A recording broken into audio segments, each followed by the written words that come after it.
Hello, friends. Thank you for joining me today. My name is Dan. This is, I think, Daily Auto Adventure number 621. To tell you the truth, I didn't look it up, so I'm not sure. I've been gone for a week. Not gone. I've been in bed. Can't believe it. No, I'm not on the verge of dying. No, I'm not as old as I look.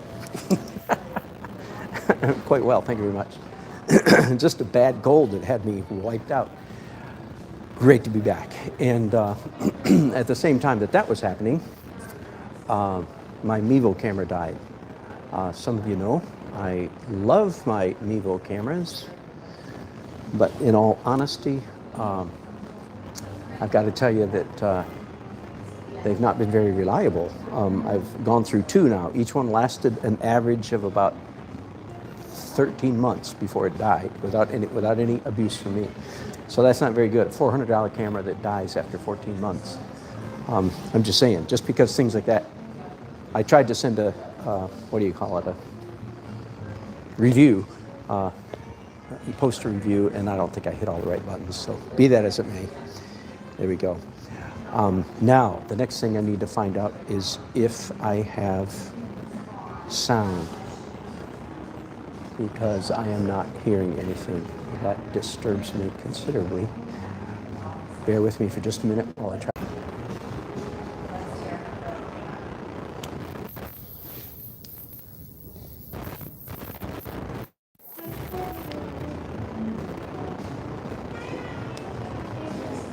Hello again.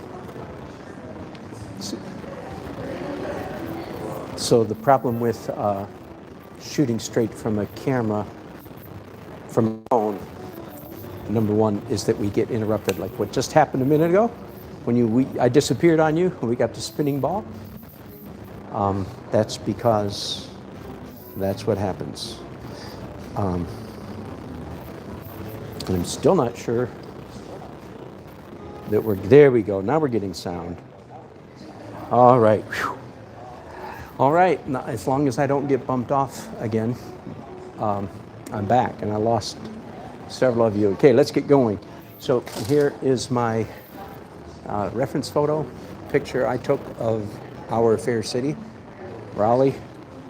An evening shot, twilight. And this is 4 by 6 feet. And I'm anxious to get painting. Oh, where am I? Where am I, you say? Thanks for asking. I'm at the grand opening. This is a grand opening of the Centerpiece Gallery in downtown Raleigh, North Carolina.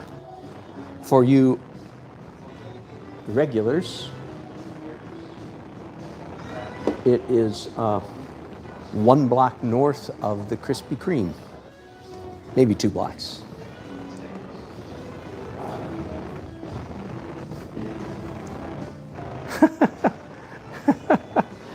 I'm so sorry. I'm getting getting somebody else's feed on my Bluetooth.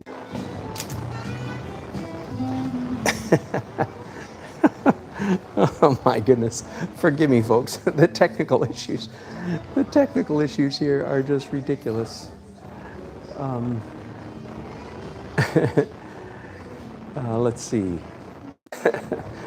I can hear myself on my iPad monitor. I guess I'll let it go at that. So, and I'll take this ear thing out because it's not working.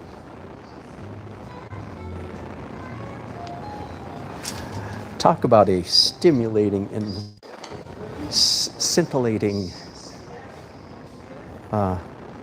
broadcast, eh?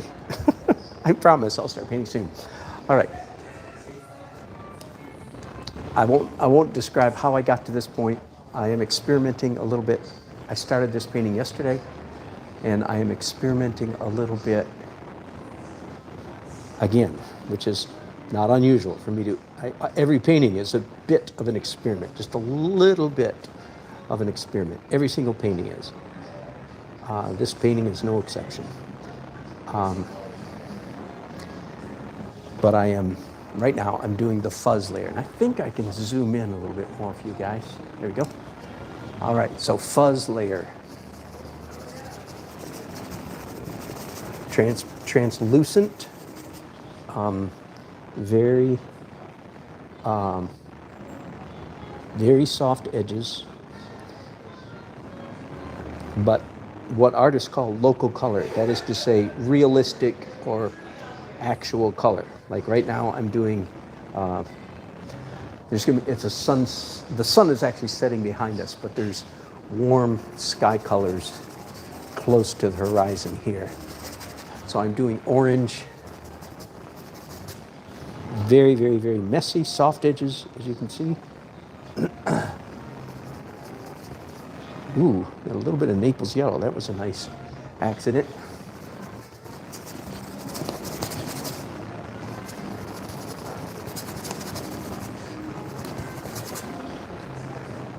Anybody who's watching me for the first time, if they watch me do this layer, they're going to say, man, that guy paints strange. Well, I do paint strangely, but even more strangely when I'm doing my so-called fuzz layer.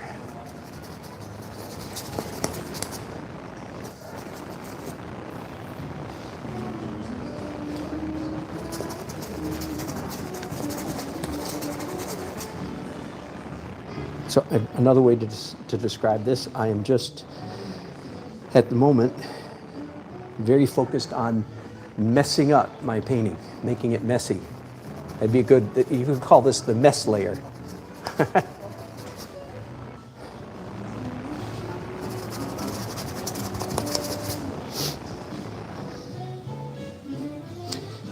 Like most artists, I would describe myself as I'm tight, but I'd like to paint looser.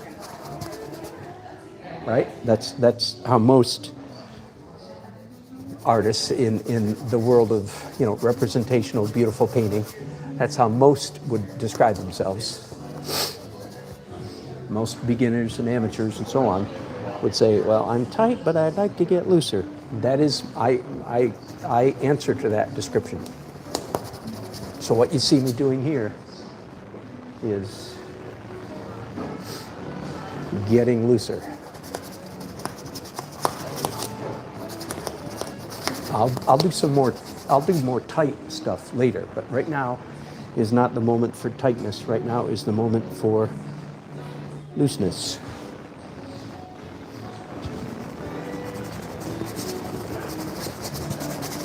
See, I'm doing this color of the sky, right? But I'm painting sky color like all over these buildings, right? I'm letting the sky color, this pale yellow orange, spill out all over onto the buildings up here, right? I'll do other colors here in a minute. In fact, I'm ready to do some other color right now. And I'm going to switch to some blue. Hello. Hi, Joyce. Where did we meet? Well, at the Waverly Place Gallery and other places. Oh, no kidding. Oh, good. It's good to see you. Good to see you again. Thank you very much. I'm glad you're here. Good. Okay,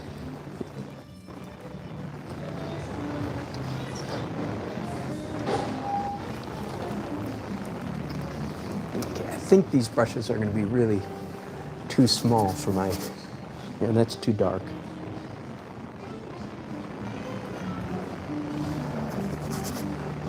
Yeah, I'll save those brushes for later. Let's go to some considerably larger.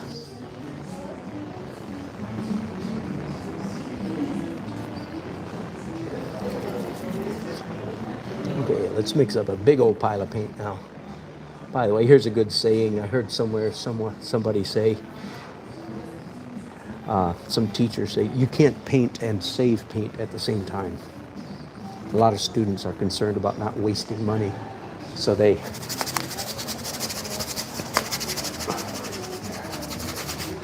now at the moment this sky is big and orange, yellow, orange, red, and it looks forever much like a sunset painting, right? Right. That is going to change. What you're looking at here is actually, an underpainting, an orange, and I don't have to paint the whole thing right now. What I'm doing right now is to make sure I paint the part that bleeds over the buildings. I'll come back and paint the blue sky in a more finished manner later.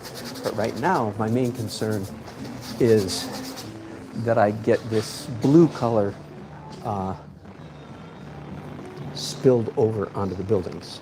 Another word for that, you art students, you'll understand. No, oh good. And if I can talk loud enough so you can hear me if you'd rather. I'm talking to people on YouTube, but I'd rather talk to live people. Not that you guys aren't live, but there's some people sitting over here. Are you either of you artists? He is. Hobbies. Oh, good. Well, good. I'll talk to you. I'll pretend you're my one student then, okay? Okay, so this is a painting, as you can see, of downtown Raleigh from, and let me turn this down a little bit. I've got this sound on over here just so that I can make sure I'm still broadcasting. When that goes silent, I know, whoop, alarm bells go off. So, and this is from Dix Hill. Are y'all Raleigheites? Are you from here? Yeah. Okay, so you know all about Dix Hill. And there's my photograph. And it's going to be a twilight painting. I started the painting yesterday. And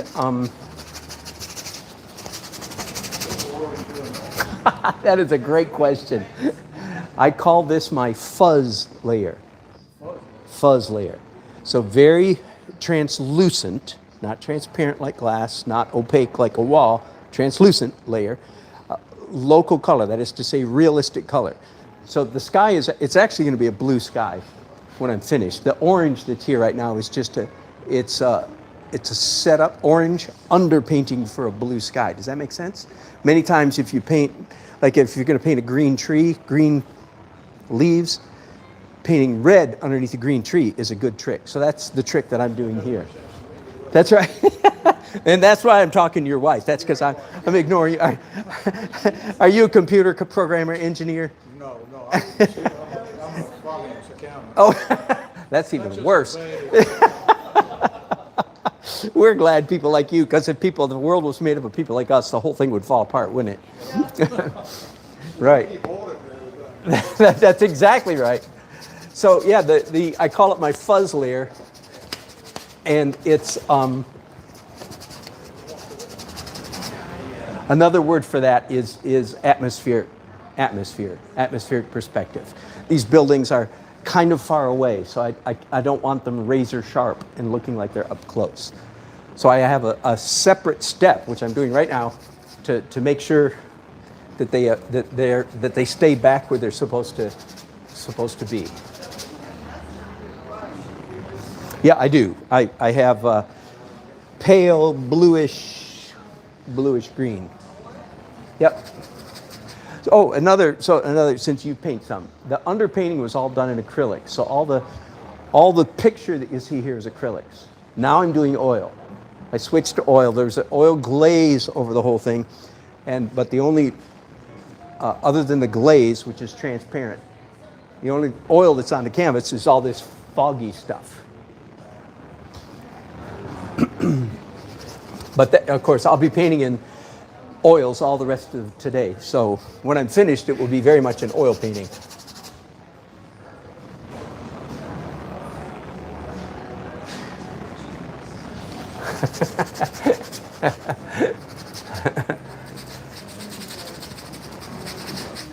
And I like for financial people to say that doesn't make any sense to me. That's an honest man right there. Yeah, exactly. Yuck. Good local joke. All right. So I'm done with the sky bleeding over the buildings. Now I'm going to do some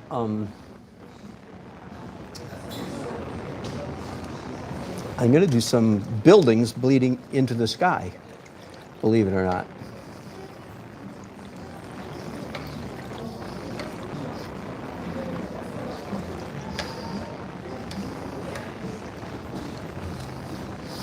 And as you know, I'm not copying the photograph. I hope to do a painting that will make this photograph absolutely take a hike, pale in comparison. People, when they look at my paintings, they go, and the photograph, they say, oh my goodness, the painting's better. So that's what I hope that the painting. So I use it, of course, as reference, but I'm going to exaggerate, push a whole lot of things, especially the light and color. The painting will have a lot more light and color in it than the photograph does. And I'm about to do some of that right now. For instance,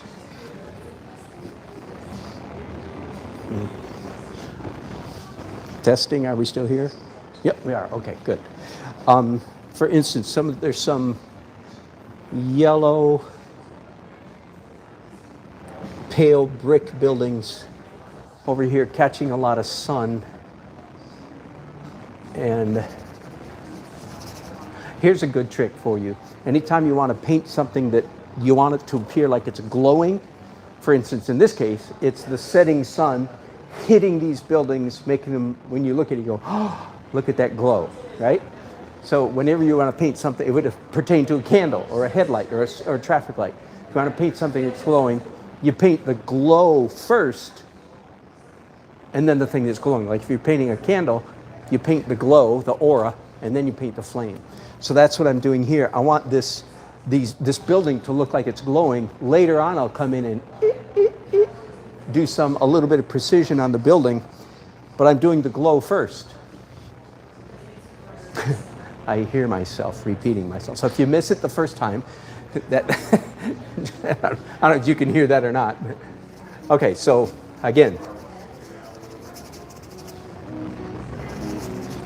And no, I don't always paint this messy. This is a messy stage. Later on, I'll come back with more precision.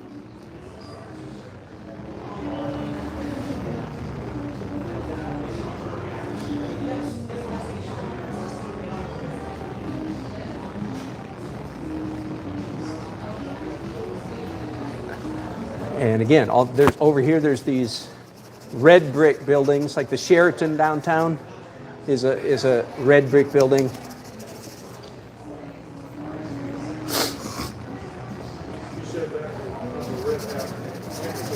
That's right. The Red Hat building is right there. Here, there's the Red Hat right there.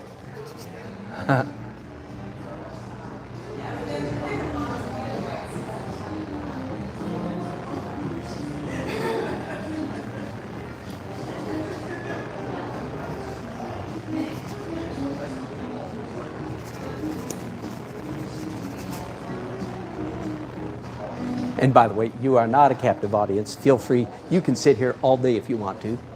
I don't know who would. But Might have to have a mimosa. That's right. Yes, exactly. Bring one for me, would you? And but feel free to, I'll be here all day. So feel free to walk around and come back if you want. And sometimes it's more interesting to watch me in stages because obviously this is not, what's the word? It's not rock and roll. It's, pardon? Almost, 90%.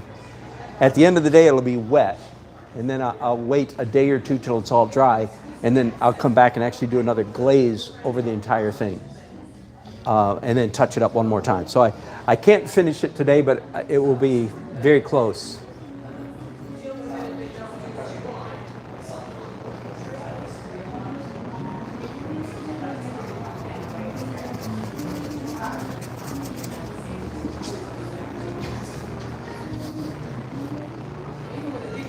In other words, you won't offend me if you get up and walk around. Don't worry about I that. am going to get a mimosa and I'll be right back. All right. Good. Please do. Do these things here? No. I do a wide variety of work. I do abstracts, more like that one back there. That's not mine, but I do that as well. So I kind of do everything. In my home. Okay. And I've been in many. Yeah. I've been in many galleries. I'm now out of all galleries except this one. Well, this one in Bev's. Do you know Bev's? Are you familiar with Wendy's mom? Yeah. Yeah. I was in Bev's many years ago.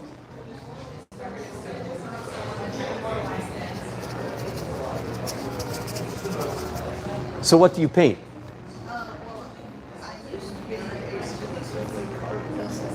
Oh yeah, very. Yes. Right now, I'm taking lessons from From who?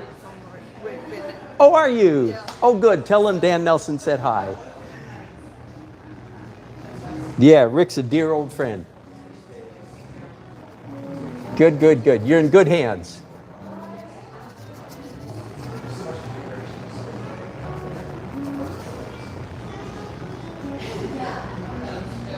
You guys, there's a few of you here. Hello, friends. Oh, and good, some chats. Let me see what you guys are saying. Greetings from Poland. Would I love to paint Warsaw? Somebody just said, when am I going to paint Warsaw? I would love it. Oh, my goodness. I love Old World. You know, I keep complaining that I was born on the wrong continent. I'm really a European. I'm a continental at heart. And I was born in America, so here I am. Love the old architecture.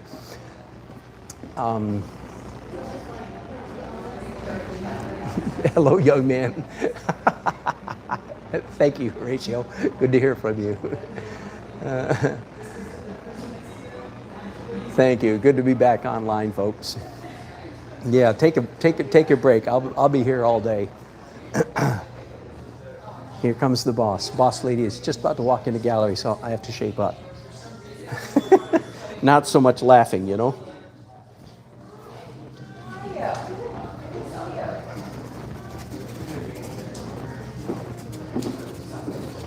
Hello, Wendy. I just told these people the boss lady has just walked in, so we have to behave. Good to see you. Yeah, thanks. Good to be here. I'll be here all day. Yeah, I expect so.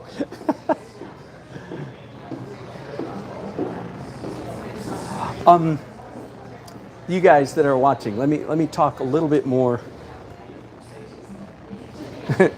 Talk a little bit more. That's an understatement. Anyway, let me talk a little bit more about this fuzz layer. What I call the fuzz layer.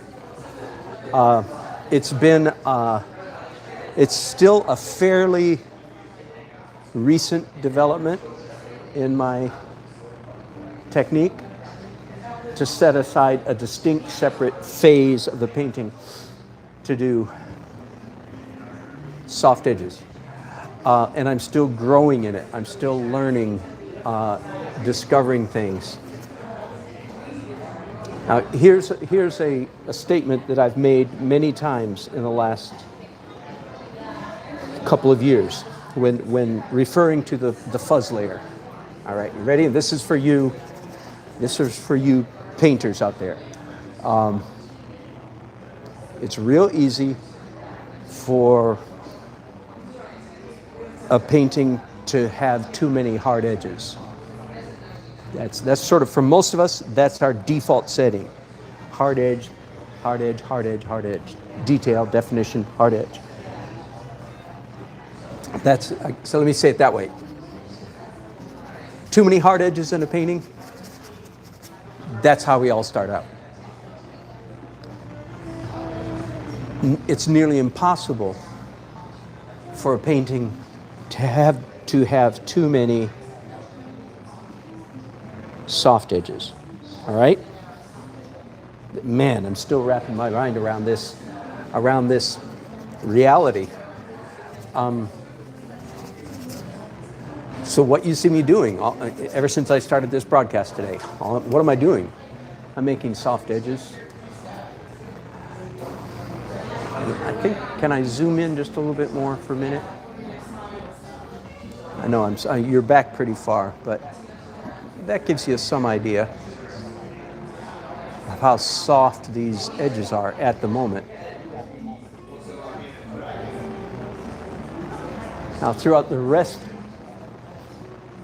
much of the rest of the painting session, finishing this painting, I'm going to be adding hard edges to this painting. What I'm learning is more and more and more. Be careful, be careful, be careful. Pull the reins back, ride the brakes, downshift, whatever word picture you want to use. Be careful, be careful, be careful not to do too many hard edges. Because it turns out, contrary to our misguided intuition as beginner painters, it turns out the beauty in the painting is not to be found so much in the hard edges as it is in the soft edges. I'm preaching this to myself. I'm saying this today because I hope to God I'm listening. I hope I'm paying attention to myself. I'm repeating when I'm going, oh man, okay, Nelson, don't mess up, don't mess up, don't mess up, don't paint too much. Don't paint too much in the hard edge. Right at the moment, I'm doing soft, I'm doing mess. But for the rest of the day, the challenge will be don't undo what I've done here. All right, I'm going to change colors here a little bit because I've got some blue fuzz that needs to take place here and there. So let's do some of that blue fuzz. By the way, in the fuzz layer, everything has white in it. Everything is opaque. Everything is light with an L, light. So it has white in it. The front of this building has it's a blue building, but of course it's being hit by warm sunlight. So it's blue and warm. Bluer at the bottom, warmer at the top. And way over here on the right, there is a green building. Get that, some of that green fuzz.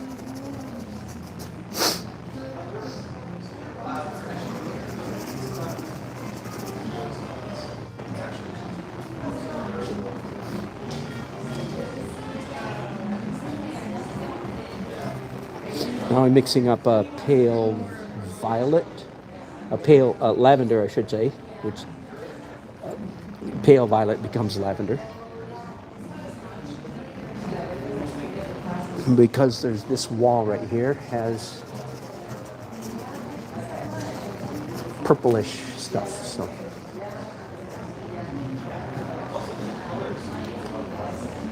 and that is such a nice color that I just want to find any excuse I can to put some of that purple somewhere else in the painting.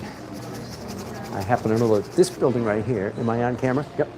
This building has a purplish cast to it. All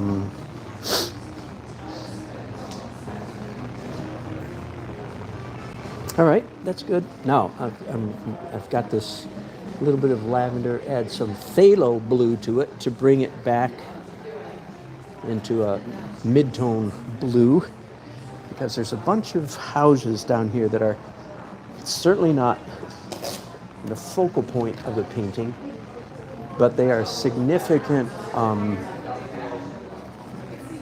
sub-theme, significant element.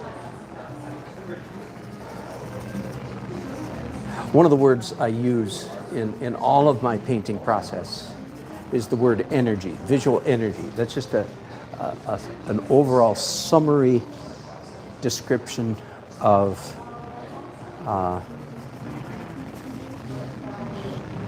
that summarizes a lot of the thinking behind painting. So I use the word energy in my mind a lot.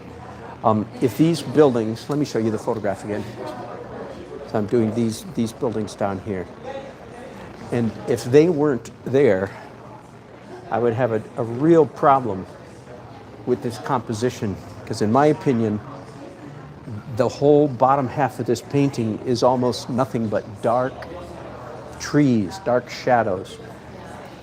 And that can work sometimes, but I think it's too much of a good thing. So I need some kind of energy down here. So that's the language I'm using in my mind right now as I paint this is these houses need to be here, needs to be some energy down there.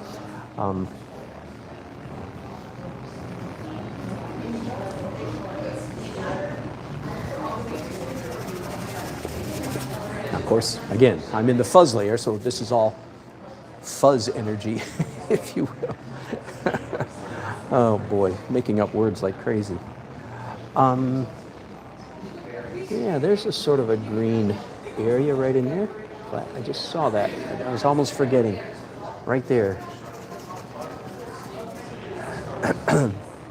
Again, the fuzz layer is like there's a red wall on this house right here.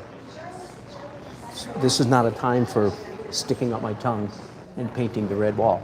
This is a time for making sure that that redness explodes outside its boundaries. That would be a good word, good description of the fuzz layer. In the fuzz layer, for me, it means I try to make sure that every prominent image color explodes outside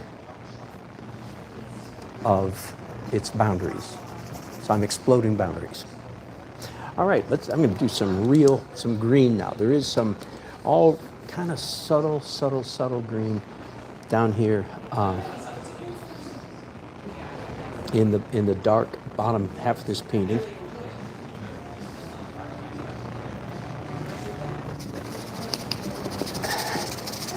Really, it's time for a big brush. Hang on just a second.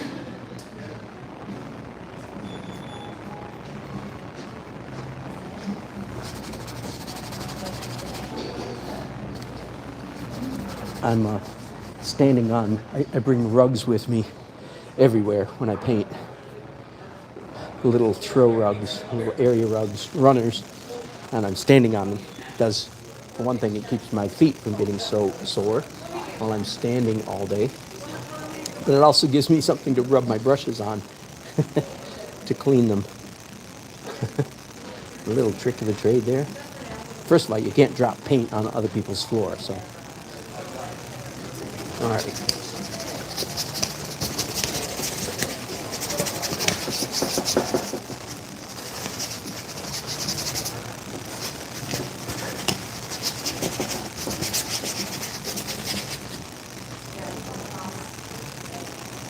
There's a field of grass, grassy field on here.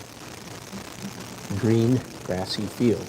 So before I give any definition to that green, grassy field, of course, I want to paint the fuzz to make sure that that green, grassy field explodes outside its boundaries. You getting it? I'm doing a slightly lighter color.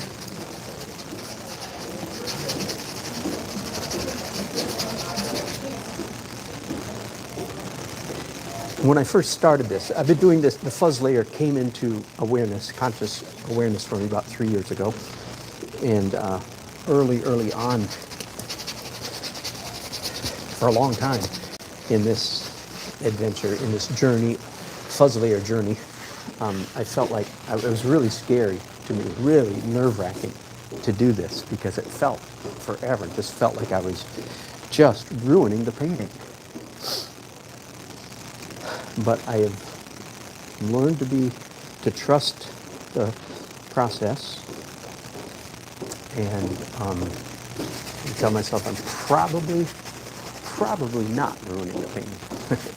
So much so that it's encouraged me. I actually can do more mess than I earlier thought.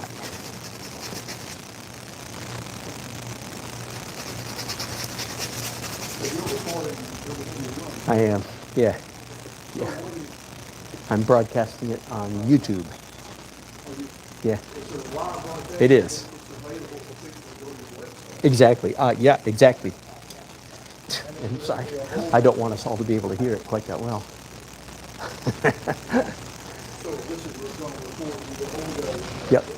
Yep. And you just made me realize that I don't have any business. Here we go. I need to hand out some, I do, at Jerry's Artorama, art store here in town. Yeah, so if you go to my website, right on the front page, there's a link to my YouTube channel. And you can watch me do this whole thing twice. Lucky man. Shoot, so 2 or 3, I would think. Oh, periodically. I don't even know. I teach there about once a month. Yeah, so if you go to their website, Jerry's Artorama, art classes or something like that, they keep the schedule. My phone tells me when to show up, but I don't try. That's a part of, not of this, no. It's free, it's available. Eventually I'll be selling something else, but not these. Me. It's actually not recording, it's actually broadcast. YouTube is recording it for me. So it'll be there. It's broadcasting live. But you, oh, I'm glad you didn't know. I'm not sure it was running by when you came through. But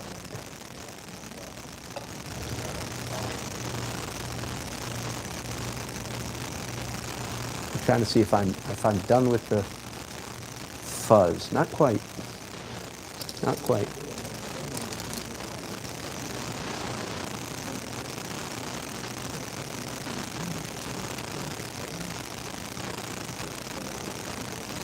All right. Now,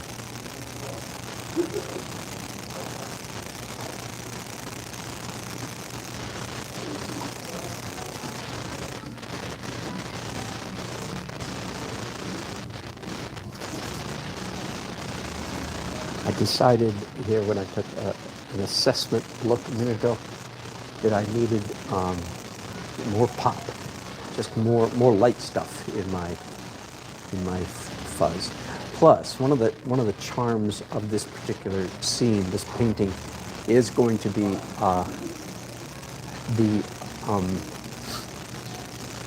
street lights sparkling through the trees here in the lower half of the painting. So I do want to go ahead and begin indicating that somewhat. So again, I'm painting the glow first, and the spot point of light will be done much later.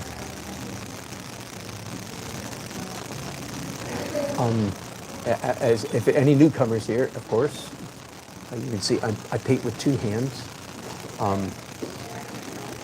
and that is particularly helpful in this fuzz layer because, first of all, I can get it done more quickly, but it helps keep my brain from, it's like my mind can keep up with 1 hand. My mind can't quite keep up with 2 hands. So that allows, I just turn my hands on, say, go, make a mess, and they do, and my brain doesn't have quite the time to stop me.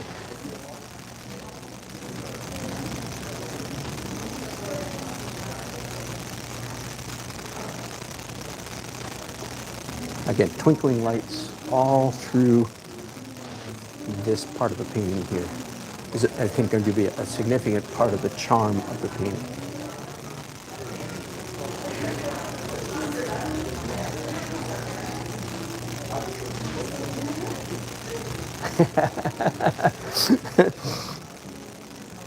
And do you paint? I thought so. Okay. Have you taken any of my classes? Oh, are you? Well, okay, good. I have no idea. Sometime, what is it? We're in June, right? Yeah, my phone will tell me. That part of my brain I don't need anymore, so my phone is that part of my brain is taken care of by my phone. It'll say, wake up, dummy, you have an art class in 2 days. Oh no, why didn't somebody tell me? Oh yeah. Not 10 minutes, yeah.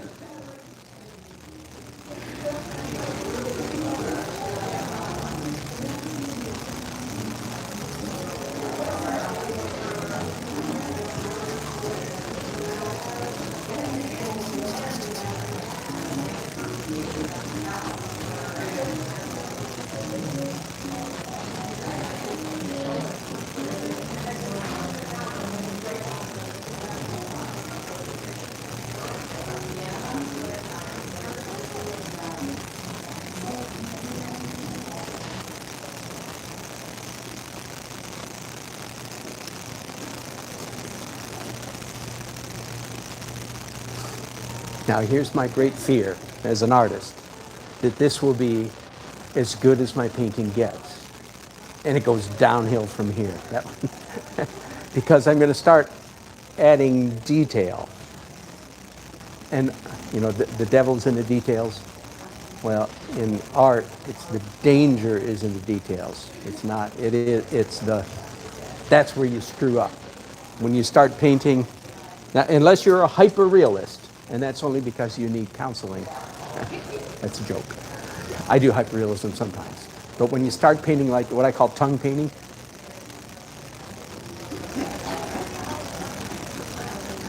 for the great majority, that's when the good painting dies. And yet most people on the street, they think most ordinary people think that's what is good painting, is the details. Pardon? You've done a painting some years ago that reminded me of the late 1800s. Uh-huh. And there was something that looked like a picture, and there was just the leaves and fire, and does this ring a bell at all? Was it a still life? Huh, really? I don't do many of those. Wow. Really? Oh, good. I'm glad to hear it.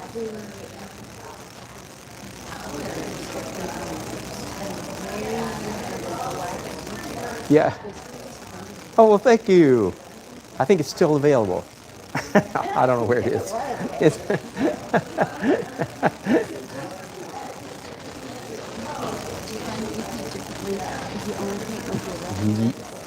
Yes, well, if I only paint with my right hand, I tend to get tighter.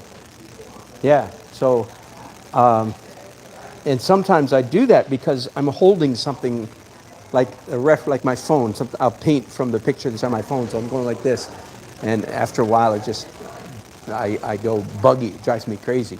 So, yeah, I dare not paint with only my left hand. Oh, only my right hand.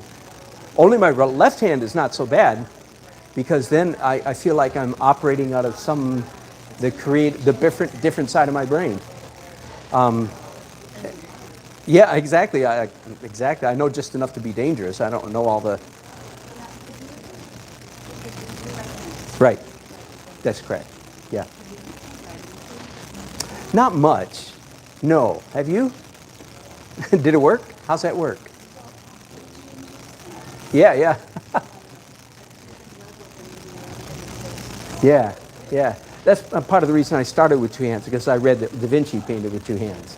And it's I looked around at all of us artists and said, hello, is anybody paying attention? Da Vinci painted with two hands. So that was part of what, now I had no idea that it was going to turn it, for me, that it was going to be a game changer. It really was. This was about 12 years ago. So I tell most people, you're not old enough to paint with two hands. I didn't start till I was 50.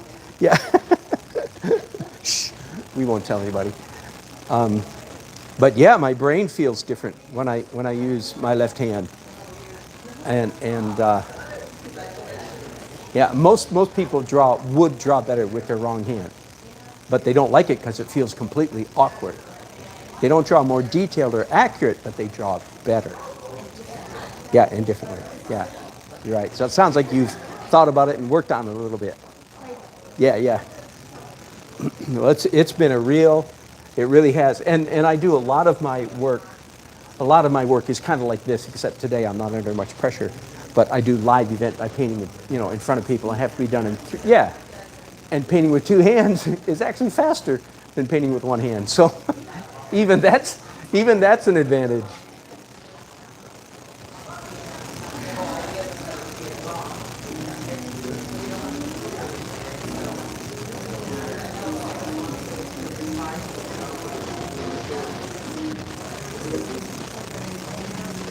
Now, some of these buildings in here, if you can't tell, I've almost lost them. I have a photograph here. I'll be looking at it later. When it comes to, drawing again, I have to figure out what's what. But again, that's my objective right now is not specificity, detail, drawing, accuracy. That's not my objective right now. Right now, my objective is explosion of light. Am I doing that? Yeah. Yeah. Yeah. Yeah. I tell students, I tell anybody that'll listen to me, if you're a beginning painter, don't give yourself credit, don't pat yourself on the back if you get the question, which way is the light coming from? When you get that correct, don't say, yay, I got that. No, no, no, no, no. No credit. That's like, because what happens then is people say, yay, I have done it. I have accomplished the objective. You have accomplished nothing. All that does is get you in the stadium. It doesn't put any points on the board. So I really do, and I belong to painters groups, you know, and people, and they'll say, well, which way is the light coming from? The artist goes, or they'll say, oh, it's coming from this way. That's good, but don't congratulate yourself, because you'll stop there feeling like I have arrived. It's not about, that's right, it's about play of light is more words like explosions, ricochets, shards. That's what I'm trying to achieve right this minute with this, well, I will, at every layer I'm trying to do this, but especially with the, with this step of the process.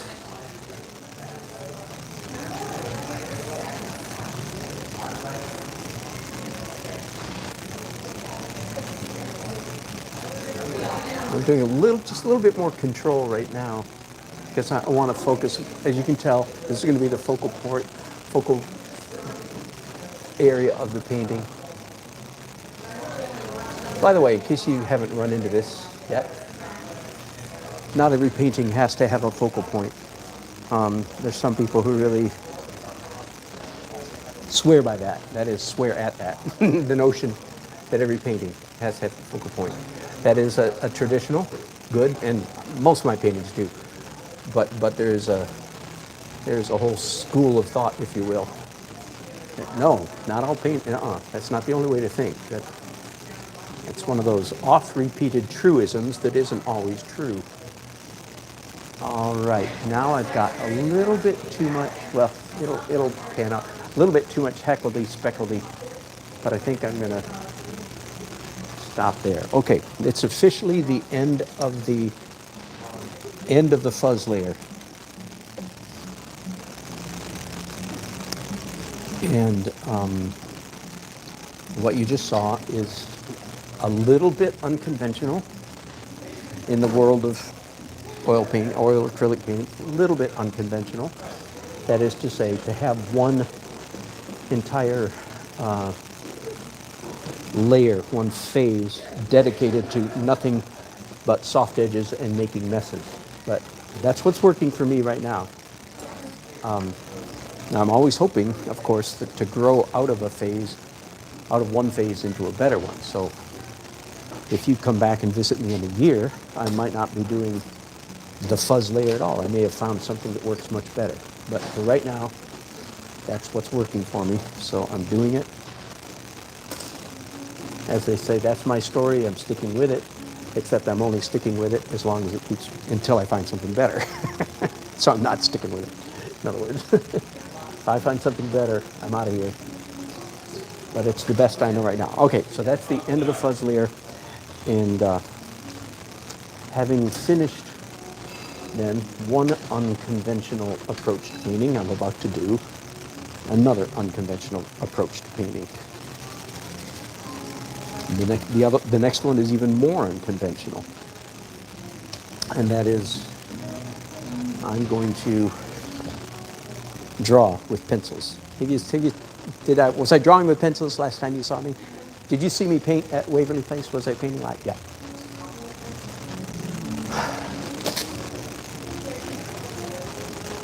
I wonder if I can put my reference up there.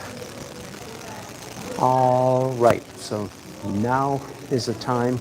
Let me see some of the chat.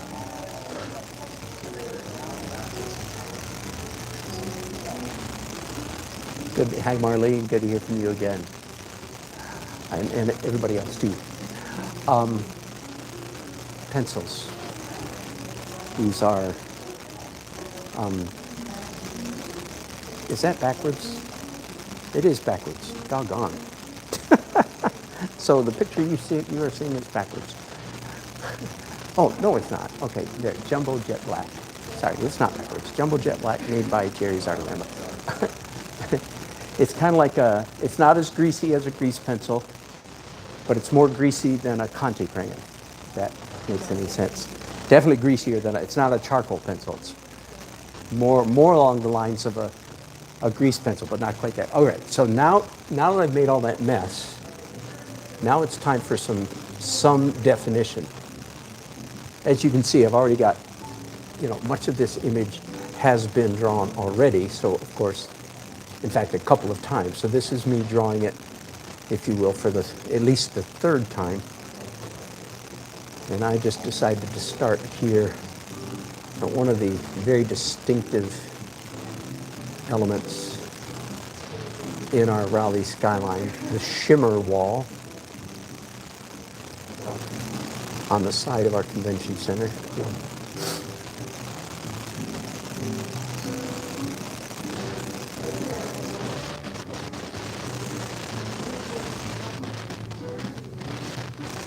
All right, let's talk about pencils for a minute. First of all, very unconventional. If you want to be a traditional oil painter, believe me, you do not use grease pencils. And if you are a traditional oil painter, then maybe you do vine charcoal drawing on your bare canvas, right? This is not that. When you do a charcoal drawing, you do not expect those charcoal lines to remain as a part of the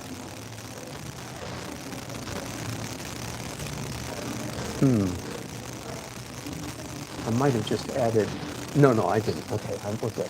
I might have just added another chunk to the top of this building, but I didn't.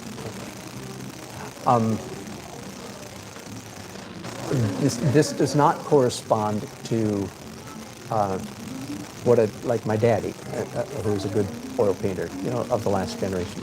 He did a charcoal sketch most of the time under his painting. This is not parallel to that at all, because those people, when they were doing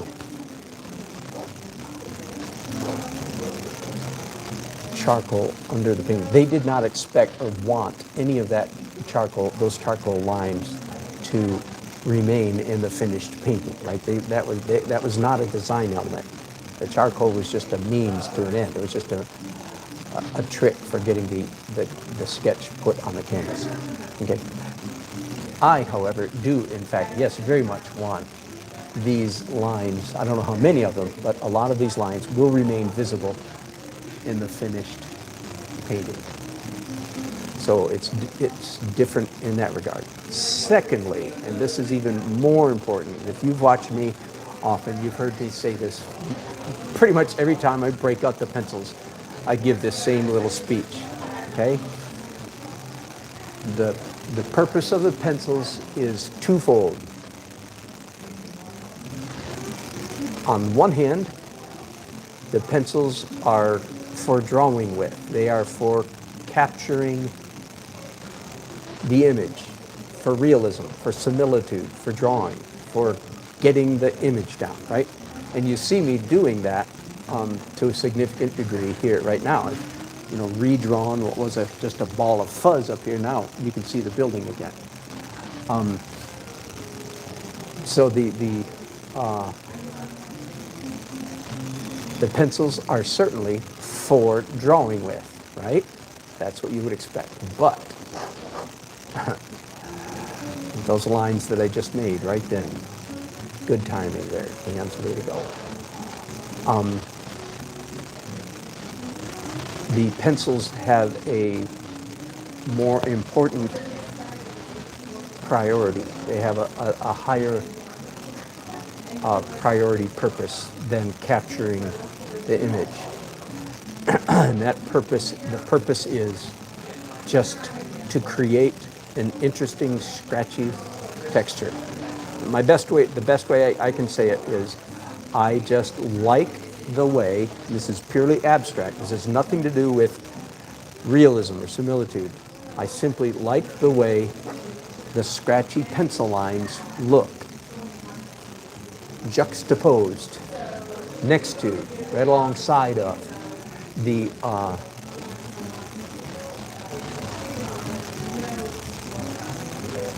smushy paint.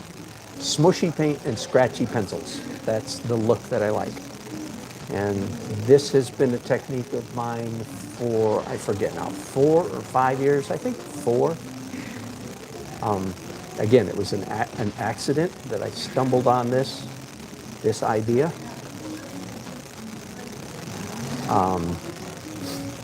I wasn't sure it was a good idea for a long time. I did it for quite a while and every time I did, I said, I'm not sure this is a permanent part of my, technique, but I do anyway. One of the things that convinced me that it was that I in fact did like it, is when I saw it in other people's work.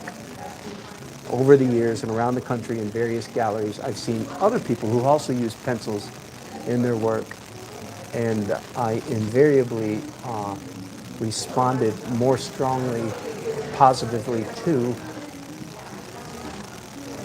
the work that had pencil lines in it. Fair enough? Make sense? So that convinced me that it wasn't just me, that it was, when I saw it in other people's work, I liked it. I liked the pencils too. Now, at the moment, I'm doing too much pencil. Now, I don't want to really actually do too much, but I'm not too worried about doing too much, because I've got several layers of painting to go after this layer, after the pencils, and those subsequent layers will cover up much of the pencil lines. So it's not my job right now to judge how much is too much. It's my job right now just to put the pencil lines down. Crazy, huh?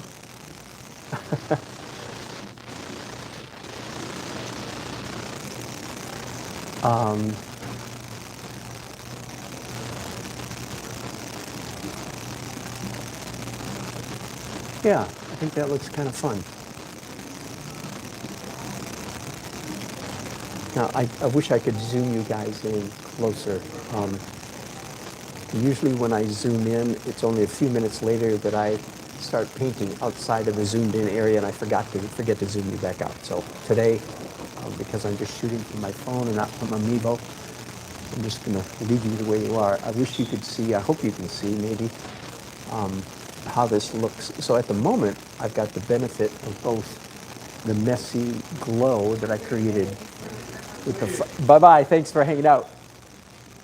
The glow that I achieved with the fuzz layer, but now it's interlaced with realism, with the specificity, if you will, of the pencil lines,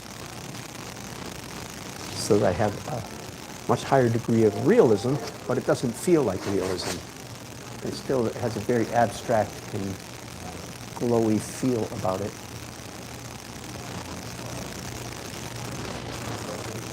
I'm just standing back and looking for a moment and thinking.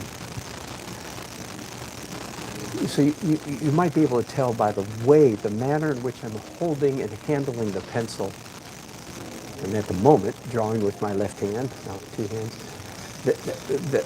that should convince you that I'm not striving primarily for realism, similitude, accuracy, drawing.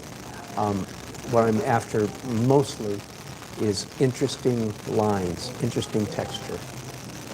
Okay, so they're messy lines. They're interesting lines. They're not boring. I could go on all day talking about this this mantra of mine. The essence of good painting and good drawing is, bye-bye, is making interesting marks. That's the essence of good painting and drawing, is interesting marks. You can learn what interesting marks is. Pardon? I can tell you what kind of, very good question. By the way, we have some real live people over here, unlike you dead people. So the question is, what kind of line is interesting? I can draw some, but I don't want to ruin this. Here's the definition. So human beings can't draw straight lines without a ruler because we have a pulse. Our muscles twitch. Now there's all kinds of, like you can go online and look for, the world champion circle drawers, but okay, no, that's like Guinness Book of World Records weirdness. People can't draw straight lines. So I'm going to tell you what a bad line looks like. So the only kind of line we can draw is crooked ones. Are you with me so far? You can't, if you're alive, and I like to say, the day will come when you will straight line. Boo! That's because you're dead. Until then, you can't draw straight lines because you're alive. But you can either draw nice crooked lines or ugly crooked lines, right? Those are the only option open to us is crooked lines, because you can't draw straight lines. You with me? Crooked, that's the only thing we can do. So you can do nice crooked or ugly crooked. Now the recipe for ugly crooked is real simple. Here's how to draw an ugly crooked line. The answer is by trying to draw a straight one. Because it won't be straight, it'll be ever so slightly off, and everybody will look at it and say, it gives me an uncomfortable feeling because it looked like the artist tried to draw a straight line and failed. So that makes me feel, it's like when somebody gets up to sing a song and they're not very good. Everybody kind of is a little tense moment. So what you do instead is you draw and intentionally, and that's what you see me doing here. So I'll draw. So let's say the side of this building. If I were to go, that would result in an ugly line. So I'm not going to do that.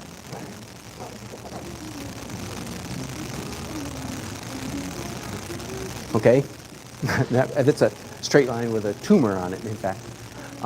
Now, late in my painting process, people come up to me when I'm on the street all the time and they'll say, wow, did you do all that freehand? Because it looks like a painting full of straight lines, yet there's not a straight. So I give the impression of straight lines without drawing straight lines.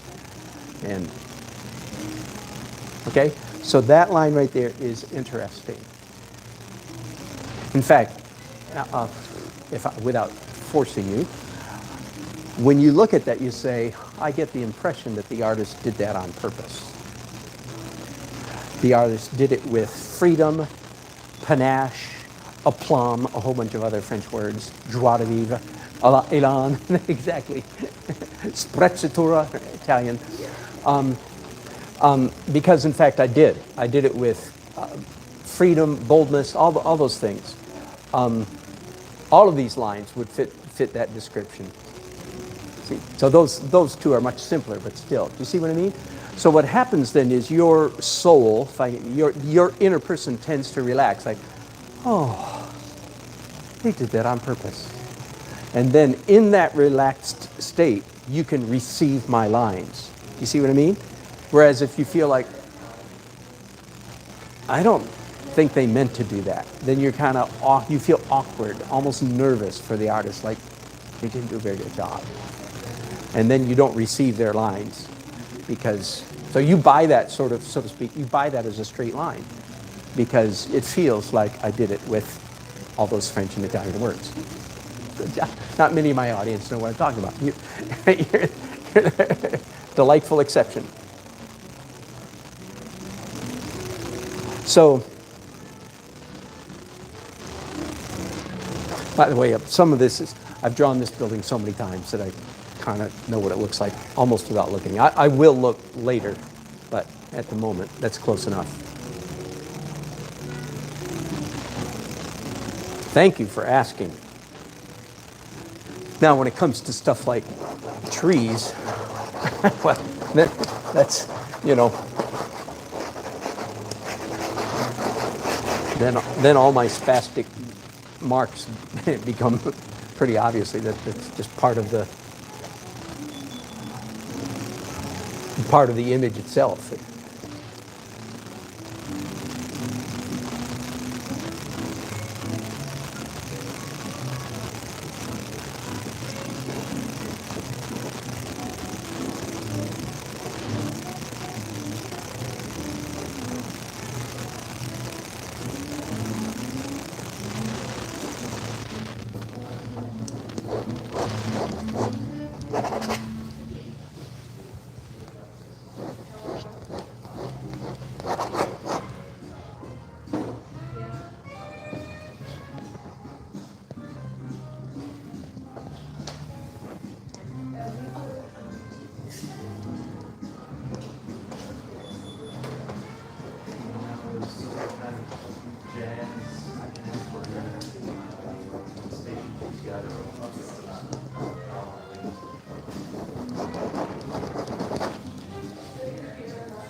For you guys watching, you non-Raleigheites watching me here, these houses down here are all new. It's an old neighborhood that was, I don't know if this happens in your part of the world, but it was pretty much completely bulldozed and redeveloped as what was the poor part of town is now the high rent part of town. There's all kinds of social issues and problems, none of which are easy answers. So, anyway, it's a very complicated matter. I am sensitive to that. But anyway, but the point is they're very unusually shaped houses, very distinctive, contemporary. So they're not, if you're looking for bungalows or, Cape Cods or something like that, they are none of that. So, they're so distinctive, I feel like, that I have to reflect the architecture somewhat realistically, or the natives, the Raleigh people, who is probably going to buy this painting. If I put a row of, traditional Cape Cod gables and what do you call those things? Anyway, never mind. Traditional architecture, the local people would say, that ain't right. So I can't do that. Because if you're from Raleigh at all, and if you've been up on this hill, by the way, the view from which I'm painting is a very famous, and in the last 10 years become considerably more famous view of downtown Raleigh. It's called Dix Hill, D-I-X, because it was the location of our historic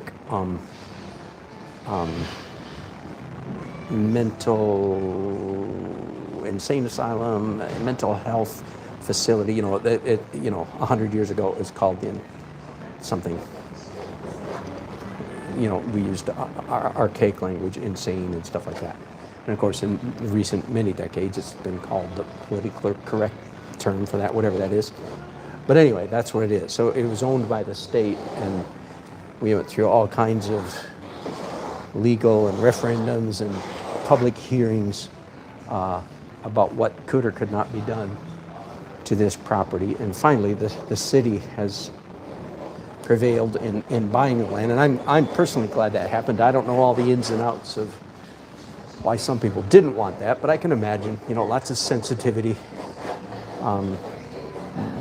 But the city is paying a lot of money for it, and it is going to really impact the aesthetics of our town over the next century.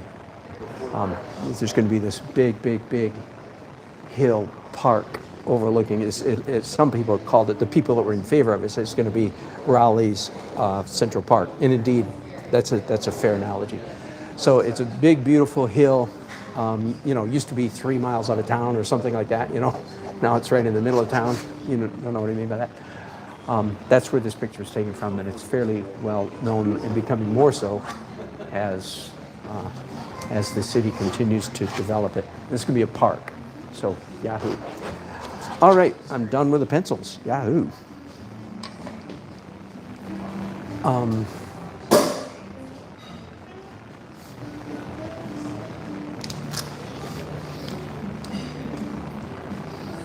So I'm nearly down to the final edit layer, but not quite. There's one more thing before I go there.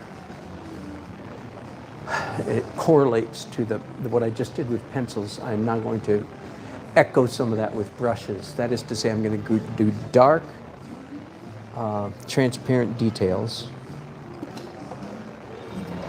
And if you follow me at all, you understand that the words dark and transparent are redundant. If it's dark, it is transparent. If it's transparent, it is dark. Near the twain shall meet. You get dark. Are you understanding that? Do you paint in oils or acrylics or both? Okay. Okay. So here's the rule. Now, most 20th century painters don't know this rule. But every great painter before 1980 lived by this rule. Okay, so it's conventional, traditional, lost in the 20th century for some good reason, but now I feel like we've learned the lesson and now we can go back. Anytime you want some part of your painting to be darker, you achieve that darkness by painting like a watercolorist. You glaze dark onto it. Here's how an inexperienced, or some painters will paint. They'll think, well, I want this part of my painting, whatever, to be a little bit darker, but not a lot darker, just a little bit darker. So they'll mix up a color down here, and to make it a little bit, only a little bit dark, they'll put white in it. No, so it's not dark, dark, dark, dark. Like, ooh, that's too dark. In other words, you're mixing up a color, ooh, that's too dark, so pick up white and make it lighter. In other words, then they're mixing up an opaque darkness. As I like to say, and by the way, mud is trying to get dark using white. Okay, that's where mud comes from, in my definition of mud. So anytime you want any part of your painting to be darker, you do it by glazing, acting like a watercolorist, and glazing transparent, acrylic or oil. And conversely, then, and obviously, if you want any part of your painting to be lighter, you use white. You make it opaque. Does that make sense? And I'm not unique in that regard, but I am unusual in our generation. But it's only in our generation. Every great painter before 1890, essentially that's how they painted. Yeah, before the advent of modern art, in other words. Because the 20th century, one of the good lessons of the 20th century was we had to learn that the canvas was flat. Now that's become a joke, and so on and so forth. But we were learning that the painting is a painting, not a magic window through which we view an alternate reality. A classic example of that in our time is Thomas Kinkade, magic window painting. You look in it and you go, ooh, wow, I'd like to go into that world. Okay, that's how you feel about his painting. It'd be fun to go into that. Look at the twinkly lights, look at the horse carriages and so on. Does that make sense? And the 20th century, after the invention of the camera, was like, whoa, no. That's not what a painting is. Like, we're not supposed to look at this and think, by golly, that looks exactly like a horse. Of course it doesn't look like a horse. I mean, we can tell it's a horse. That's not what the artist is saying. The artist is saying, look at this texture, look at these colors, look at these textures, and oh, isn't that fun? It's a horse. But so this is a good example of flatness. These are also pretty typical example of 20th century opaque paintings. Okay, because for a long time there, transparency hinted at this. The boogeyman of the 20th century was dimensionality in painting. Oh, no, we don't want dimensionality, we want it flat. Okay? Now, not among people, the minority who are still trying to do beautiful paintings, but the majority, all the universities, all the museums were into contemporary modern statement art. Okay, that's another story. Anyway, so that's so we lost the magic of transparency. Now, I believe, I know very well, when you look at my painting, you're not supposed to go, oh, golly, it's painting of Raleigh. Well, it is a painting of Raleigh, but that's not where the golly comes from. It's from line, shape, texture, value. It's all the abstract stuff. Yeah, and explosions of light, exactly. It's all that stuff. If I was trying to do magic window painting, then I'd, of course, have out my little 3 hairbrush, painting detail and so on and so on and so forth. That's clearly not what I'm after. I mean, what is the meaning? Why are these big streaks here? Well, they won't be quite this prominent when I'm done, but they'll still be visible, and that evidently has absolutely nothing to do with reality. Yes, correct. Energy is a good word. Are they jet trails? No, good grief. Is that going to be a rainbow? No! Yeah, it's a bridge. No, and all this stuff. What is all that stuff? That's just, yeah, energy is a good word. So I call my kind of painting, I'm not the only one, I call it abstract realism. But it's obviously realism, duh. It's a Skyline of Raleigh, and it'll be more realistic when I'm done. But still, hopefully, any thinking person would, like the horse, any thinking person would say, okay, yeah, it's a city of Raleigh, I see that, but, oh no, it's line, shape, values, texture, composition. It's all the abstract things are more important. Same thing with here. All the abstract things are way more important than a horse. It's fun that the horse is there, and the horse is definitely a part of the impact, but yes. He was one of the big initial. Yeah, it's hard to say who started it. Yeah. No, right. No, that's right. Something happened in the late 1800s that triggered. Pardon? George Braque, yeah. The Cubist. That's correct. Yeah. It was a whole bunch of people. All, by the time we got to, Picasso's Les Demoiselles d'Avignon, one of the biggest, I think that was 1920, something like that. That was a game changer. Now, I'm not a big fan of how the game changed, because there were a whole bunch of things at work. There was a war on beauty. Beauty was out. Beauty is ugly. Beauty is bad. Beauty is the enemy. We hate beauty, and we still live in that. The art establishment is very much there to this day. They would rather stick needles in their eyes, the president of the North Carolina Art Museum, than look at one of my paintings. Oh yeah. He would curl up his lip and he'd say, Jack Burkett.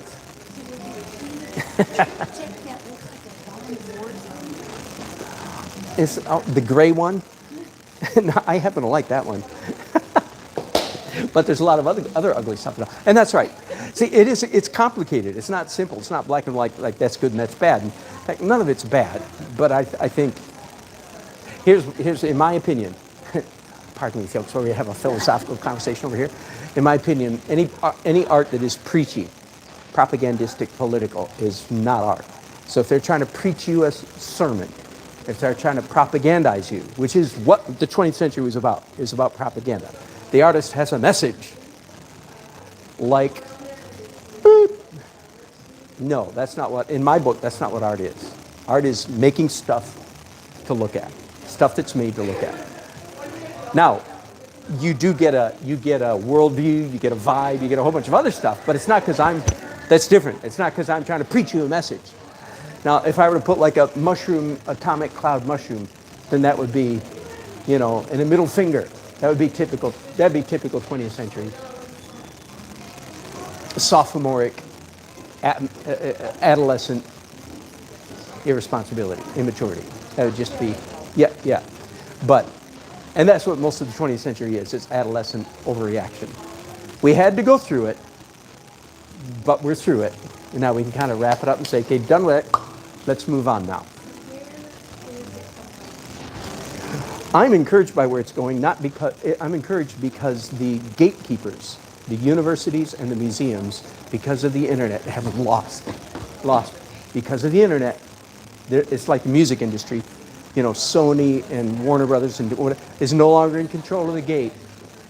They've lost control. And because of the internet, people his age, they now can do whatever the heck kind of artwork they want to and post it. And the younger generation is, except for the few that are going to major in art in college and get their brain washed by the establishment ethos, the rest of them are doing good art. Now, it's weird, it's adolescence, lots of skulls and dragons. We did that when I did that. You know, you get through that. That's all right. But, but for the most part, so I'm optimistic because the big gatekeepers, the universities, have lost control of the gate. So I'm quite optimistic. So young people are now doing. I mean, when you look online at what kind of artwork do young people want to do if they're not corrupted by. And frankly, the influence is real simple, real simple. It's Darwin and Marx, especially Marx, and social Darwinism. Okay? You understand Karl Marx, then you understand the art department at UNC.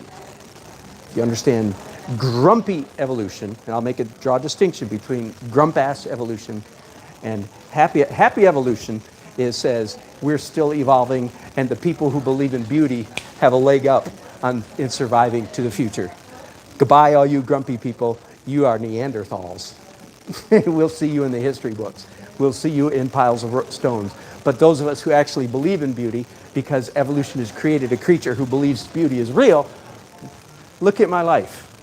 Look at my deportment. I was giving a lecture a couple weeks ago in Cary, and I had a woman there who was a card-carrying, fire-breathing member of the art establishment. And this would have been nasty, but she was fighting me at every point, and I could have had her stand up and say, ladies and gentlemen, this is what the art establishment produces, and this is what the anti-art establishment produces. Take your pick. That would have been bloody evil of me, so I didn't do it. But it was real simple. She was tragically broken, angry, bitter woman, and a perfect product of the art establishment. Yeah, difficult to get a good art. She didn't like any of my art, and I can understand. Anyway, that was way more than y'all needed to hear, but we're having a talk over here, so.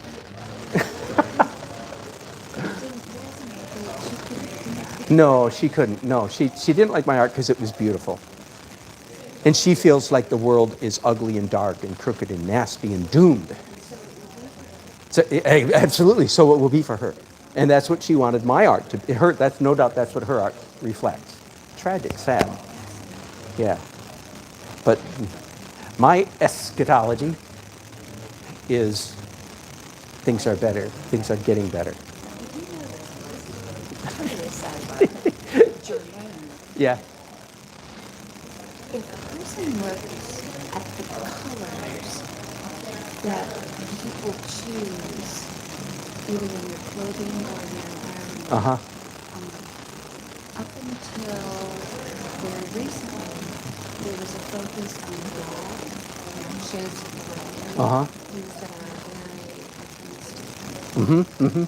However, about a year and a half to 2 years ago, when I was selling photos, that there were scarlet strips. Really? And this past year, there are and again, I'm sorry to see this, I just go check to see where our society is. Yeah, no kidding. And the colors and the textures and the shapes now. Wow. Wow. Really? Oh my God. I'm going to start looking at that. Because I look at, you and I obviously share a interest in broad worldview themes. Yeah. Wow. Oh, that's great. Let me see. What we're talking about over here. And what is your name again? Oh, we'll call her Nellie. Sorry about that. You did say you didn't want to be known. I'm sorry about that. Pardon? Cassandra. Oh, that she's saying that There's the fashions have changed in the last year or 2 years from gray and black, dark, grumpy colors, to life colors. Beautiful colors. Interesting. I'm going to keep an eye on that. Any other chats? Warren Moses. One of my followers says, "Yay, honey. I broadcast almost every day, but I've missed all week because I've been sick and my camera died." So, hi, kids. I bet you came to watch me paint, not to listen to some old people talk, right? Hey. Very old compared to them. That's all I'm saying. She's over 18, so she's old. All right, I'm going to paint some. Oh, what fun. Thank you, Cassandra. What fun. I am going to pay attention to that because I wonder how it jives with other things, other meta, big movements I've seen. Wow. All right, next, what I have to do next, and I think I want this image back up here where I can see it. I have to add more dark to this canvas. But with this step right here, I am entering dangerous territory. Okay, because I'm back to using brushes, which means I'm coloring zones, areas of the canvas. Not the pencil was pretty safe because it was just skinny little lines. In a way, it didn't have a huge impact on the, it was details. But now, it's not details, it's broad strokes. So I'm already in the danger of doing too much.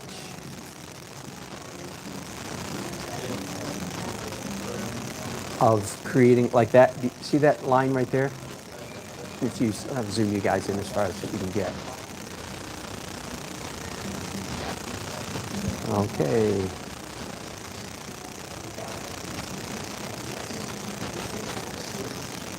All right, I think I'm going to be. Hi, Lori. Glad you enjoyed that interaction. Okay, am I on camera? Yeah. Okay, so for instance, that's a hard edge. Too much of that, and I turn this into a bad painting.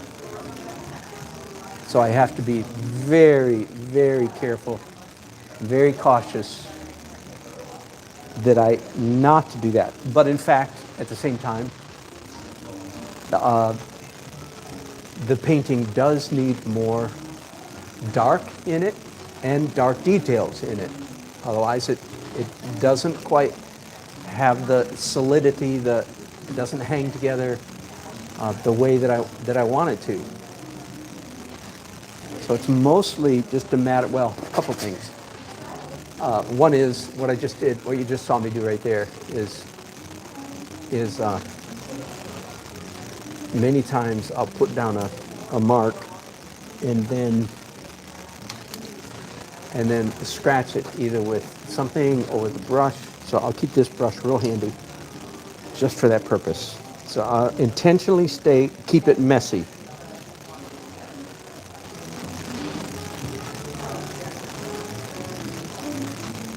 The essence of good painting is making interesting marks. These long-handled brushes are a good aid in that. And the fact that I'm painting with my left hand, my wrong hand, is an aid in that.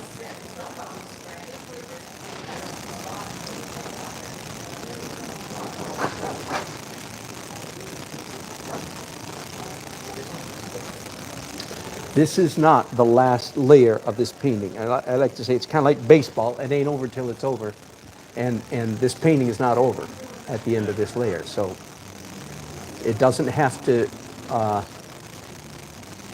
accomplish everything. All I need to accomplish in this layer is adequate or sufficient darkness. The light in a painting can only get as bright as the darks are dark. Because you can imagine, if this whole canvas were pale, neutral, brownish, mousy gray, pale, and I put some white paint on it, the white paint wouldn't look very white because it would be against the background, the context of grayness, right? So I have to have enough dark in the canvas so that the light, I didn't mean to say white, so that the light really pops. Okay, so that's one of the things I'm doing right now. Let's make sure I have adequate darks. And the next layer after this one will be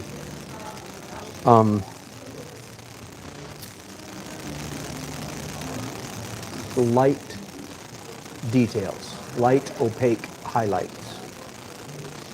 I typically call that layer the final edit layer. It used to be the final layer, but it is now it's not. But I still call it the final edit layer.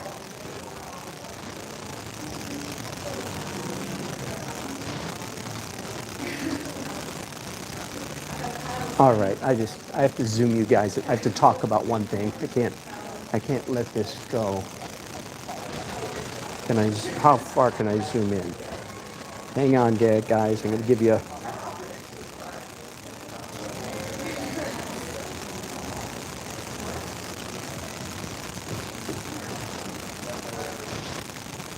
all right. So you see this blue mark right here? This blue swoosh and a little bit of purple. The blue mark was put there last night with one of these, an oil stick. Okay, doesn't matter how I did it, but I just want you to know that I just went like that. Same way you still can see other marks like that. Now that I'm getting further on into the development of the painting, that blue mark accidentally goes into this. I was working on this just a minute ago, on this face of this building, and there's a blue thing right there. And if I were painting realism, of course, that blue wouldn't be there. It would just never have appeared there because I was focused on realism. But because I'm painting abstract realism, I'm continually making messes. And I don't know about you, but that little blush of blue right there is just mwah. Right? Does it rub you the right way? It means nothing. It's like, it's not realistic at all, right? But it does something. It's like, oh, where'd that come from? I don't know, but I like it, right? So I zoomed you guys in. I know, sorry, here my camera's going nuts trying to focus. Sorry about that. Let me zoom you back out to a more normal range. Just wanted to point that out just for fun. Let me describe a little bit more what I just reflect on what I just said. One of the ways I describe my painting process is that in the underpainting stages, which is most of the painting process is underpainting. Only 10% of the painting is overpainting. But in the underpainting stages, I am creating chaos. And that little blue mark right there. So someone might say to me, well, did you know that blue mark was going to look good there, so you put it there? The answer is no, not at all. You've got the wrong idea. I just had a blue thing in my hand. I just made meaningless marks. How did I know they were going to look good? Well, because I made them with boldness and aplomb and elan and verve. Sprezzatura. Look it up, sprezzatura. Because I made them in a certain manner. My body moved in a certain manner when I made those marks. That's how I knew that they were going to look good. Now, in the final edit, in particular in the final edit layer, Anything that doesn't look good, oh, absolutely, I cover it up. Yeah. So that's why I call it the final edit, right? What does an editor do? Corrects earlier mistakes. So in the final edit layer, I cover up anything that doesn't meet the standard, that doesn't appeal, that doesn't work well. What always amazes me is how much crazy things, like that blue stroke, how much it does look good. It's kind of funny. A silly side of me would say, golly, I'm such a genius that I put that blue mark there. But that's not true. I didn't put it on purpose.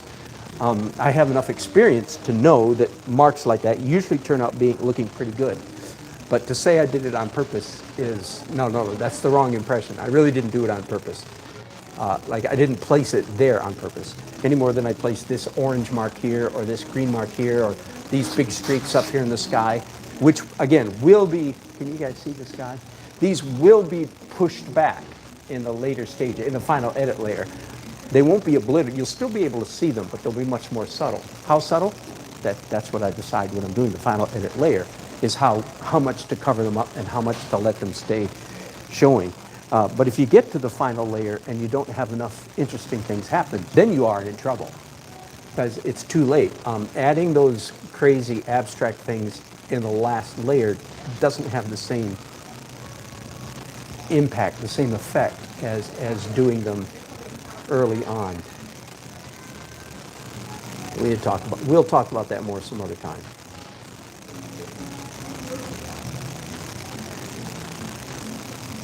Okay, so again, I said earlier today,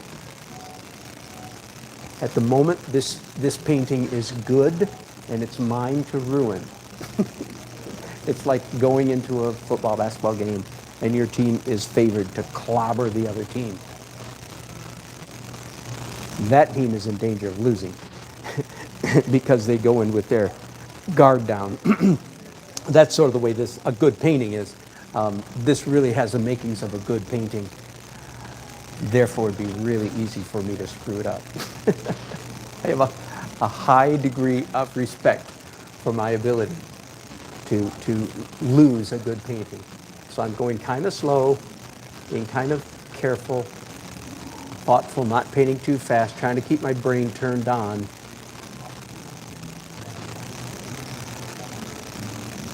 And in fact, again, you've heard me perhaps, part of the reason I broadcast to you guys all the time is because you're actually helping me keep my analytical, I know how to paint good if I just keep my wits about me. And you guys watching helps me keep my wits about me. Isn't that funny? So I paint better with an audience. I paint better with a camera on me. Isn't that weird? So I'm just using you guys. Thank you so much for your assistance. And today I'm using real people too. What's your name, sweet girl? What is it? Sanaya? What's the first letter? Sanaya. Is that right? Good to meet you. What's your name? Isaiah. What a good name. My name's Daniel. Let me see, I'm how many books later than you? Isaiah, Jeremiah, Lamentations, Ezekiel, 4 or 5 books later than you, Daniel. Good to meet you both. Thanks for coming in today.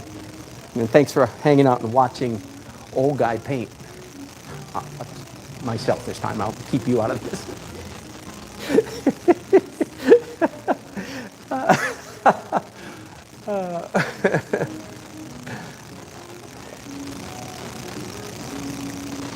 Okay, here's a good. Forgive me. I know I'm just always. I've tried some of my latest verbiage to describe the essence of good painting is making interesting marks. What is an interesting mark? I think one of the ways to describe what is an interesting mark, it is, and maybe so you let me know, it's the marks that your hands make when you're not in hyper control mode. Okay, so not this. There's a time for that, by the way. When I'm doing portraits this big, it's all like this. But it's the marks that your hands make when you're when your hands are in a good mood. Your head doesn't have to be in a good mood, yet when you feel good. And it's like they do things by themselves. And I think most beginner artists get irritated with their hands when their hands jerk and make a mark they didn't intend. They go, "Ooh," when in fact that's just their hand trying to make them a good painter. What the body knows, exactly. Yeah, exactly. That's a great description.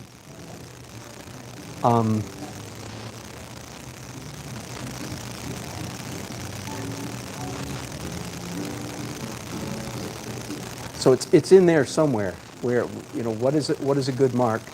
It's stuff that your body does sort of without your permission. I tell my hands, okay, I want to make a line or a mark here, but then again, unless and not this, but my hand messes up. Oh darn. Well, that's probably a good mark. Does that make sense?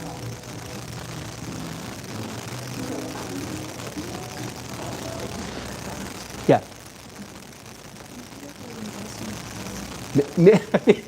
Maybe I'm holding dowsing rods. Maybe. What am I dousing? Is it, pardon? Beauty? Woo! That's a good word. I like that. Wow. How fun. Yes, I am open to such crazy thoughts. You could tell that. That's why you said it. This guy's just crazy enough. He might actually go for this. What fun. I like that. I like this. I like this. I like that idea. I like the sound of that. I've heard other teachers years ago. It's a little bit more germane, a little bit more, but let the paint be paint. The paint is smarter than you are. Let the paint be paint. Let the brushes be brushes. The brushes are smarter than you are.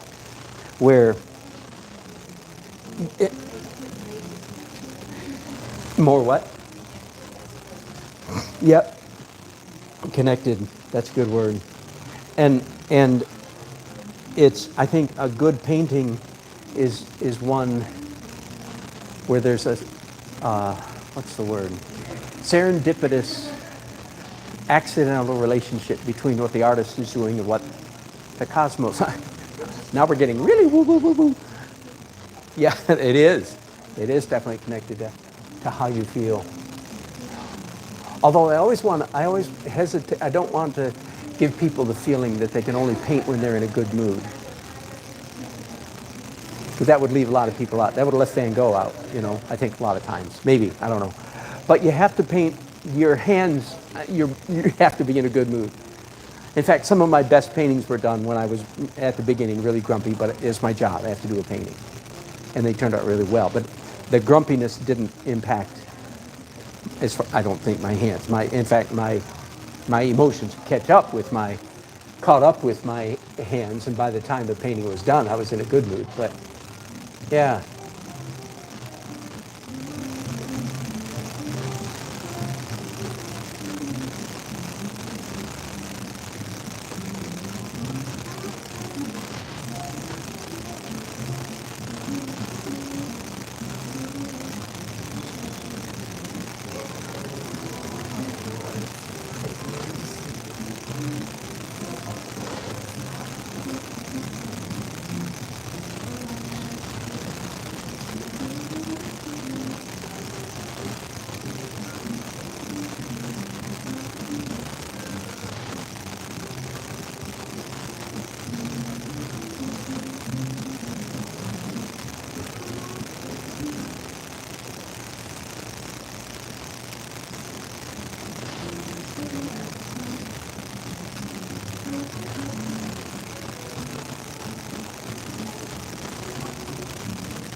Pardon?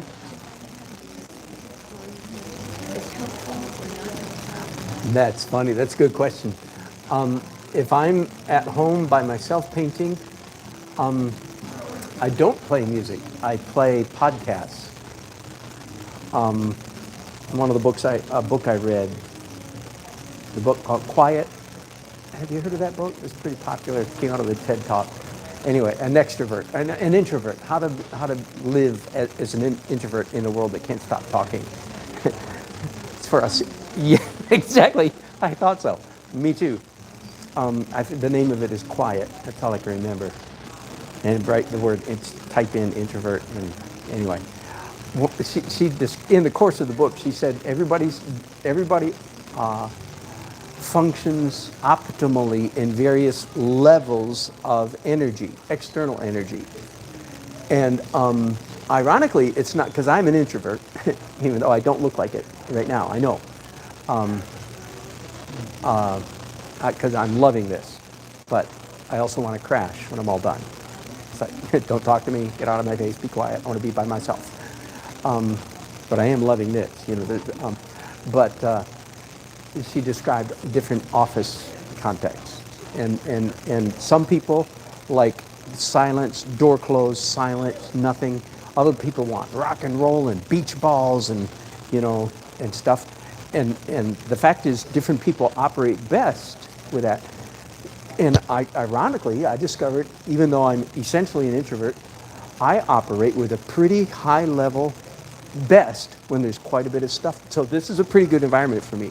Now, I paint a lot at wedding receptions where I have earplugs in, and the music is deafening, and everybody's dancing, and there's drunks, and people are talking, and I operate but I'm in my own little bubble inside the energy.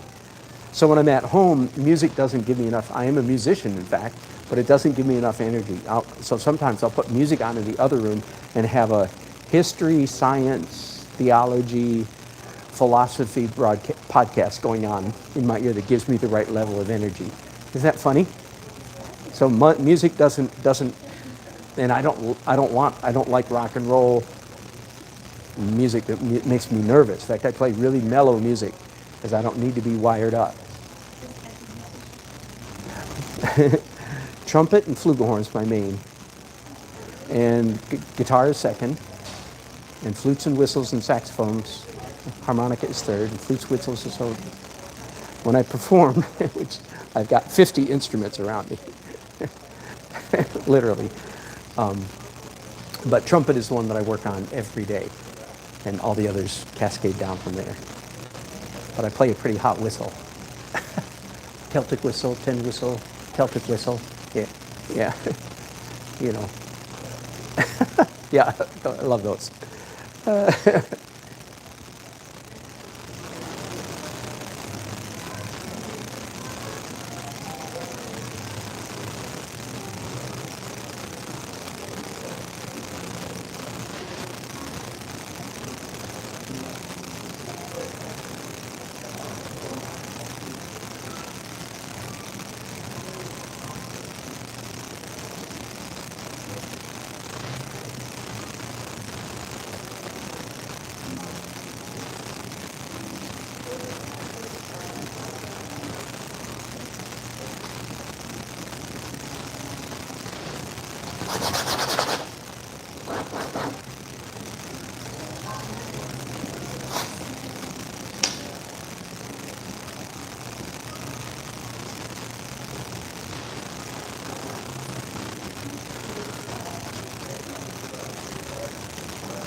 Do you paint or draw?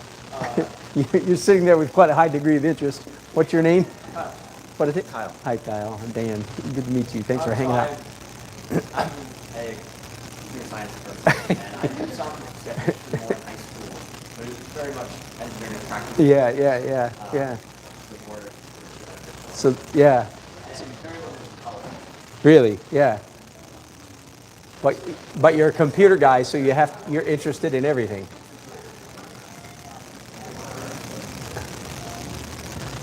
Did have my game to paint last year. Did you? An event at my university. A chance. Actually, this year, it's Valentine's Day. I painted something for my girlfriend. Cool. Feel Yeah. red flowers. Excellent. Good for you. Little ones, red Yeah. flowers. And where do you go? Are you in school right now? Yeah. Where do you go? At State? Yeah, yeah. Yeah. Yeah, right. Very cool. Well, thanks for hanging out. And I'm sorry, I know there's an echo in here. The echo lets me know that the camera's still running. In fact, speaking of which,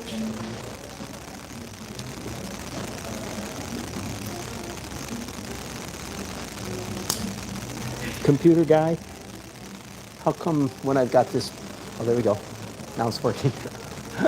When I've got it plugged into a power source, why isn't it charging up?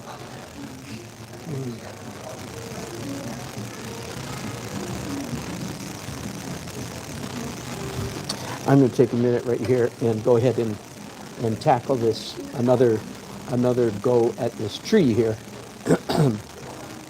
As some of you know, if you're a regular, I go on and on and on and on about how to paint trees, especially bare trees, bare deciduous, which is my favorite. I love painting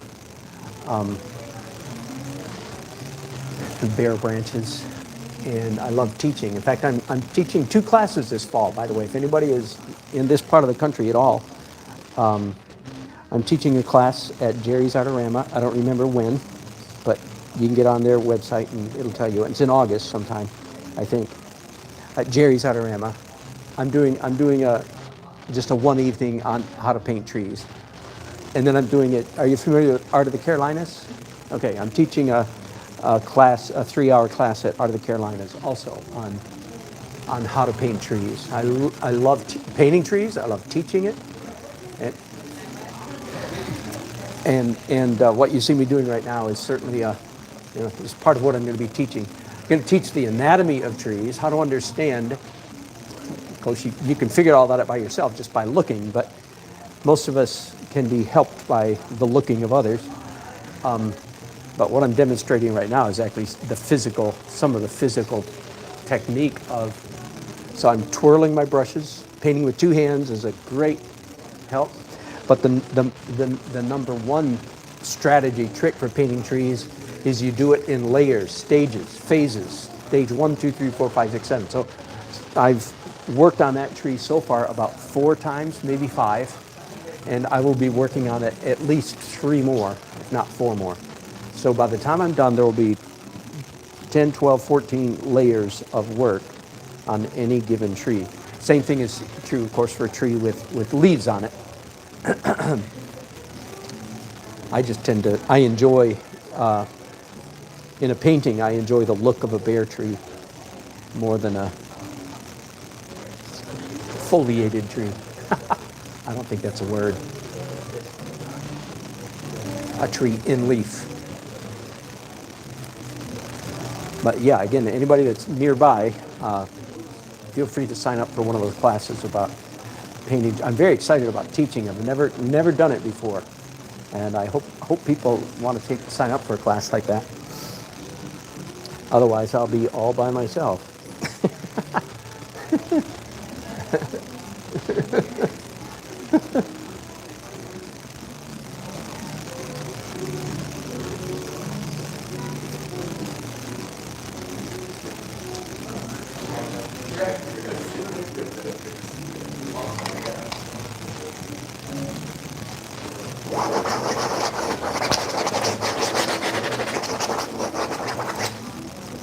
Just make sure there weren't too many straight lines in that tree. In that tree, yeah.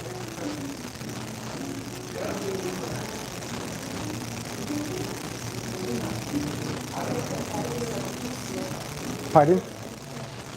Uh-huh.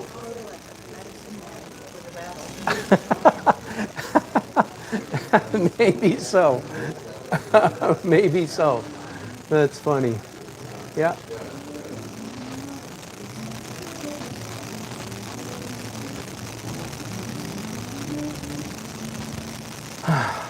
Now you'll notice with this dark layer, I started here in the focal point, generally speaking, and I'm going to work out in concentric rings. That will help a little bit. It keeps me from making this mistake of doing too many hard edges or too much detail out here in the periphery of the painting. It's not a guarantee, but it's a little help, a little safeguard against doing too much way out there. Because again, the danger here for what I'm doing right now, I'm in grave danger of doing too much. I don't know if you can remember. Do you see how much more just that little bit of dark in there makes those buildings pop?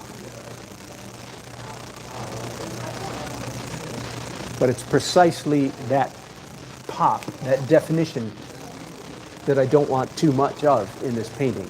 I feel like it's appropriate right here, but it needs to diminish as I get out here. That's probably, to me, that's still the hardest lesson for me to learn, is what works here, I better not turn my brain off and just continue marching like across the canvas, which is so easy to do.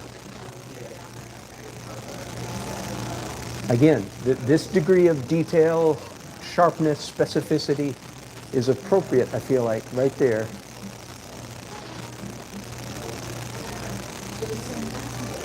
Pardon?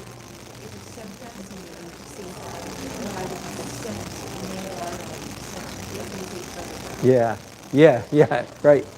right, it is, that's right. We dare not copy the photograph, right?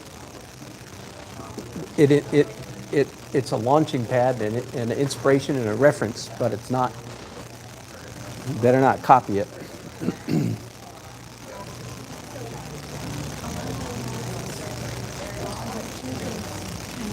Really solid painted bridge. Good question. I have no idea. What do you think? Well, the same El Greco. Did El Greco see these elongated figures? Yeah. They were smart people back then. Oh, yeah, good. I like that thinking.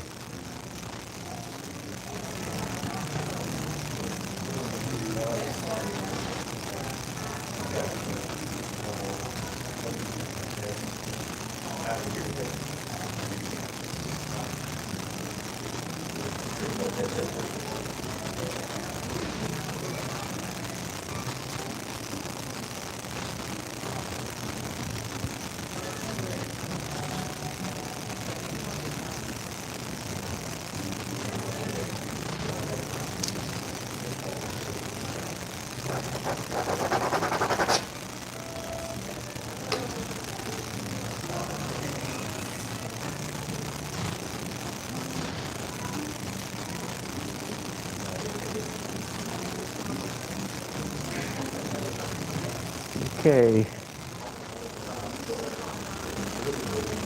Ooh, Marlene Miller about the optimism. I love that. I need to look at that book. Huh. That sounds interesting. What else have I missed here?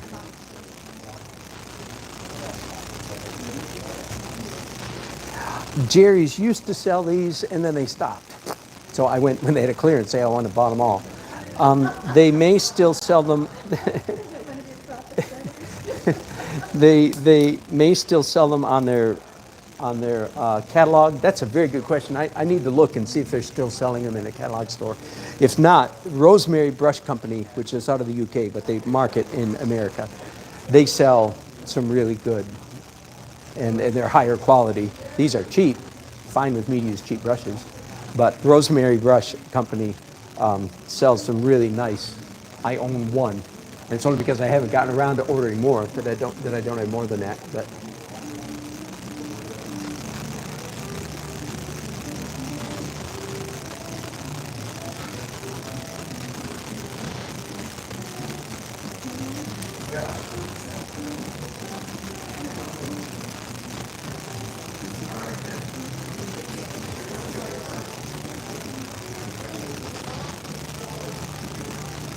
Let me stand back and look at that.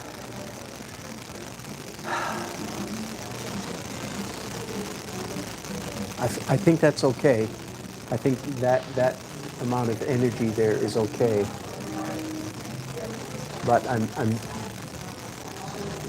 be really careful. I had an experience a couple months ago. I had a whole bunch of paintings that I had not yet edited to upload onto Fine Art America, where I sell prints. And finally, one day or a couple days, I spent a couple days. It was on my list of things to do forever. So I finally got around to doing it. Opened up these files that had, unedited photographs of my paintings, and spent a couple days doing this. And it ended up being a very interesting retrospective for me, because some of the paintings went back 5 years, maybe more, and hundreds of paintings. Not all of them I edited, but a lot of them I did. But it was interesting to sit there over a couple days and see a bunch of my sort of historic artwork. And two things surprised me. One was that almost without exception, my paintings that I liked best were the ones that were messier, which is generally encouraging because I'm moving in a messy direction, trying to. But one of the dismaying things that I had, I had a number of paintings where I took pictures in stages, and I photographed them before they were finished. And there were a number of paintings that were better before I finished them. Oh, that was painful. That was, yeah, I hate it when that happens. That was painful. Oh my goodness. Yikes.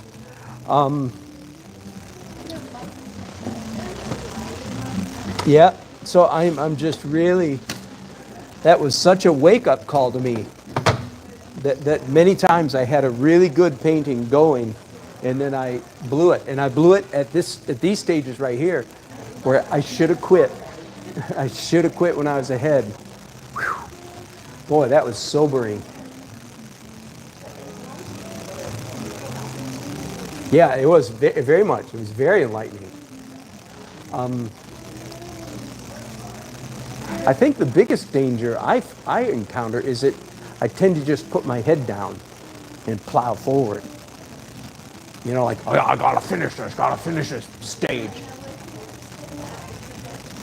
Yeah, right. No, it would actually be better if I could do that. Now, yeah, it would be better if I could hit the pause button and just come back tomorrow. I mean, that would be one way to do it, but I don't want to necessarily do that because I want to be able to finish the painting. So the trick is to do it as if it's tomorrow. Look at it with fresh eyes. So the trick is, yeah, keep looking, be careful, don't do too much. Oh yeah, yep. I used to do that a whole lot more, and maybe I'll go back to it someday. But I do think that's a good idea. I'm sorry, people can't hear what Cassandra is saying about the idea about painting, about working on several paintings at the same time. No, I think it's a really good strategy, actually. I can't remember why I quit doing it so much. But generally, no, I think that's a great idea.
So if any of you were with me earlier, a little while, an hour or so ago, when I was doing the pencils, and I mentioned that at the end of the pencil stage, there would be way too much pencil showing on the canvas, but there were several more layers yet to go in the painting. So you can see even in this area right here where I've just done just one more layer, a lot of the pencil has already been covered up or diminished or smudged out. So that's sort of the way that goes. I don't worry too much about doing too much pencil, because most of the time it gets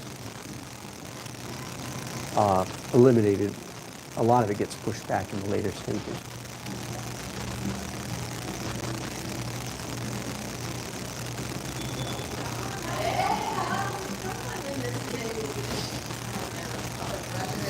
You know what I think I'm going to do here? Something I don't normally do. I think I'm going to hit the pause button on this stage, this phase of the painting.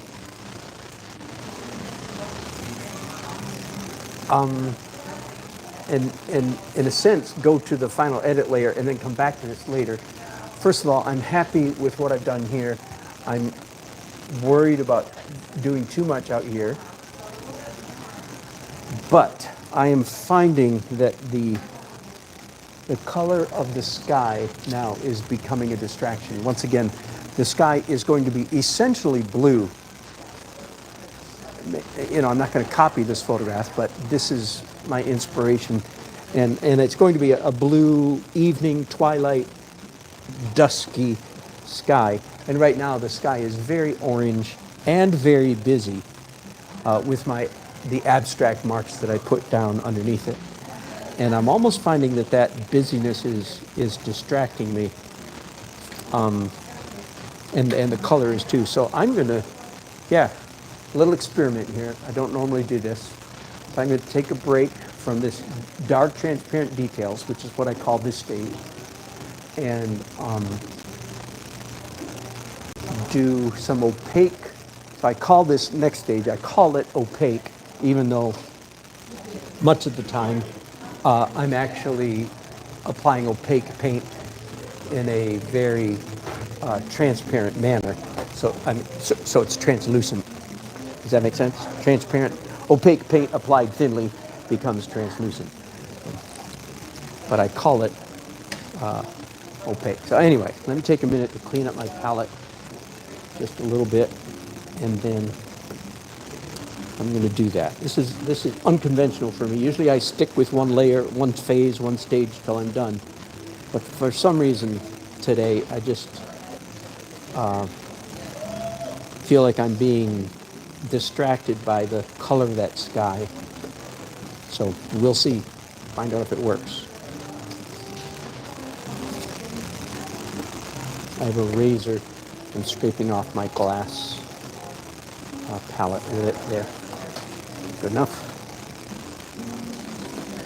Pardon? No, it's glass. Yeah, plexiglass it scratches too easily. Yeah. Now glass, of course, cracks. Yeah, I've probably gone through, in 10, 12 years, 5 maybe. So sooner or later it falls and cracks. And then I use it cracks for a long time until I finally go back to the store and have them cut me another one. So there's no perfect solution for palette. Okay, I want to see what is the largest brushes that I have here today. Not counting my chip brushes.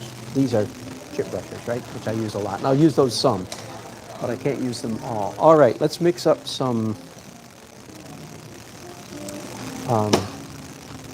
blue sky color. And I don't really know what color it's going to be. That's going to be a bit of a... I'm not going to try to match my photograph necessarily at all.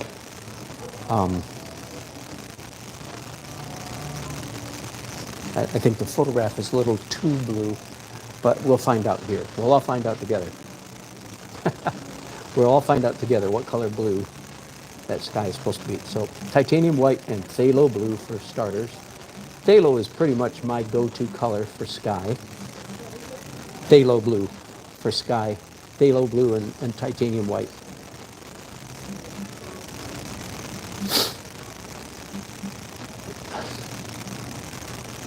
I'm just going to put some of this up there and see how it looks. Yeah, now it's too bright. Add more. I'm going to darken it with phthalo and ultramarine. So for those of you who use cobalt, I don't use cobalt, but pardon? I love cerulean in watercolor. For some reason, and correct me, anybody, oil and acrylic companies seem to like an opaque cerulean, which I don't understand at all. Now, I don't know if that's because cerulean is naturally opaque, but anyway, maybe I should go and reinvestigate. I feel like I should, but the last time I looked, I opened a tube of cerulean and it was pale white, like opaque blue. And I have no need for any opaque blue on my palette at all. But I love it in watercolor. Okay, let's see how that looks. But those of you who use, that's very blue. Okay, tell you what, I'm going to do some with this color and just see how it grabs me. I can.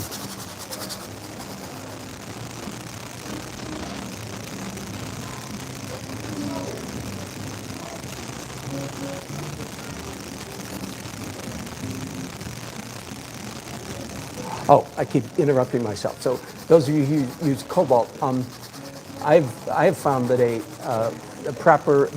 a particular combination of phthalo and ultramarine creates almost an identical blue as cobalt, and then that means I don't have to have cobalt, which may or may not cause cancer in lab rats in California.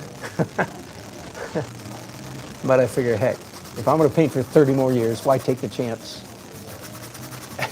I'll be 95 in 30 years.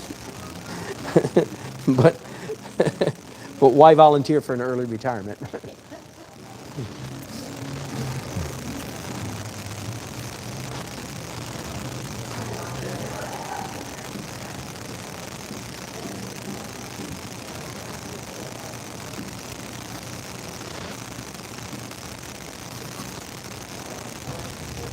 I'm going to stand way back and look at this.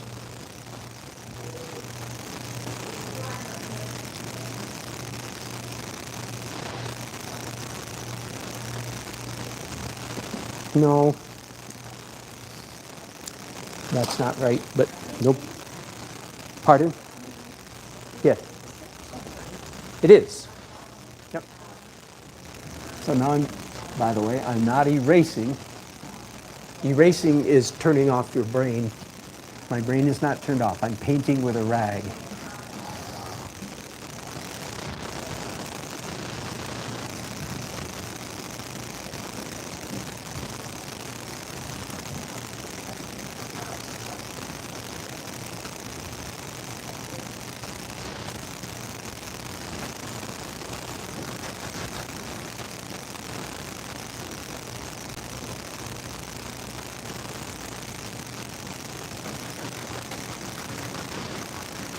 You know what? Hang on just a minute. If I'm going to paint this guy for a while, I'll make my life easier if I lower this easel. This easel doesn't go down as easily as my electric one at home. It can be done, just a little bit more of a project. Whoops.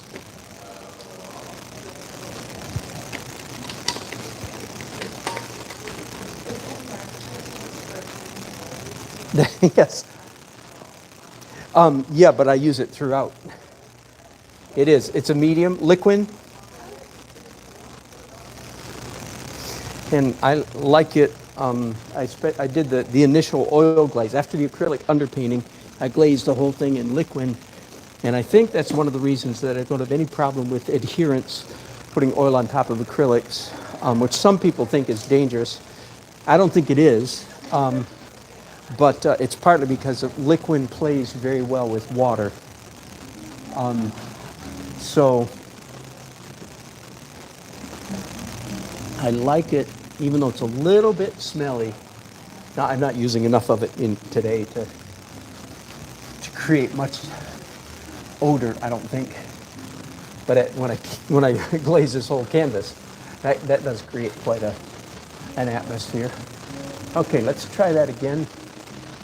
And of course, I'm leaving some of this up here because I want to see if that's the color I'm looking for.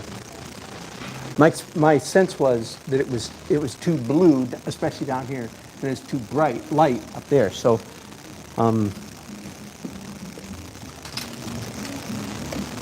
as I said, we're all going to find out together what color I want this to be. So I'm going to add some white and Naples yellow to that. You like Naples yellow? Me too. I do. I like Naples yellow. That's a good question. I have no idea. Why is it called? The question is, why is it called Naples yellow? I have no idea. One of my favorite paint names is ultramarine. Do you know why it's called ultramarine? Because it came from across the sea. Isn't that funny? It's just a, Eurocentric Latin word for across. They called it across the seas, ultramarine. What does that mean?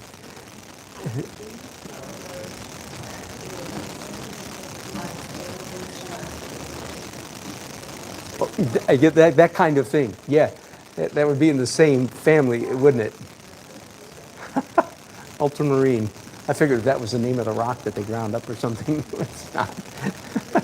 It was all the rage when it first came to Europe. I forget, who was the first artist to use in the 15 or 1600s or something like that. First one to use, and it was very expensive because it came from far away.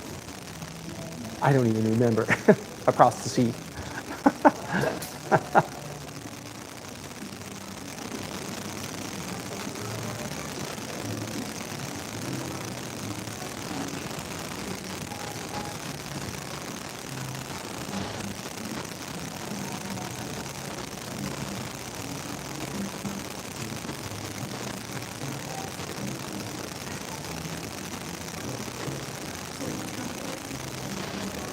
Yep. Except for this week, I was sick. Crazy. It's my first day vertical since Sunday. Yeah, in fact, the old trumpet players joke. Oh, do you play trumpet? Yeah. When's the last time you practiced? If the answer wasn't yesterday, then, oh, you used to play trumpet. It's a wicked instrument. That and French horn are the worst. If you don't practice every day, you got nothing. So it's because of the small muscles that you're using to produce the sound. Saxophone is not at all. I play sax too. I can not play the sax for 3 weeks, pick it up, and I sound as good as I did 3 weeks ago. My fingers are a little funny, but the sound I make is just as good. Trumpet. Are you kidding? Do you? Yeah. You can do saxophone sporadically. You can't do trumpet sporadically. All you're losing is your fingers, pretty much, with the saxophone, not practicing. But any serious saxophone players that are listening to me are hating me right now. No. I love to take comments from those of you who play both saxophone and trumpet. You guys can talk to me.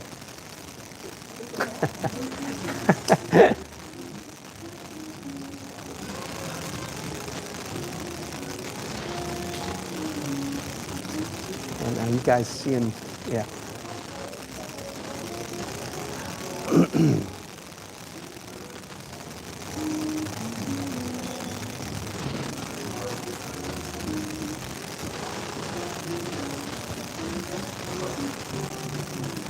I still don't know if this is the right color at all. I reserve the right to wipe most of this off if I so choose.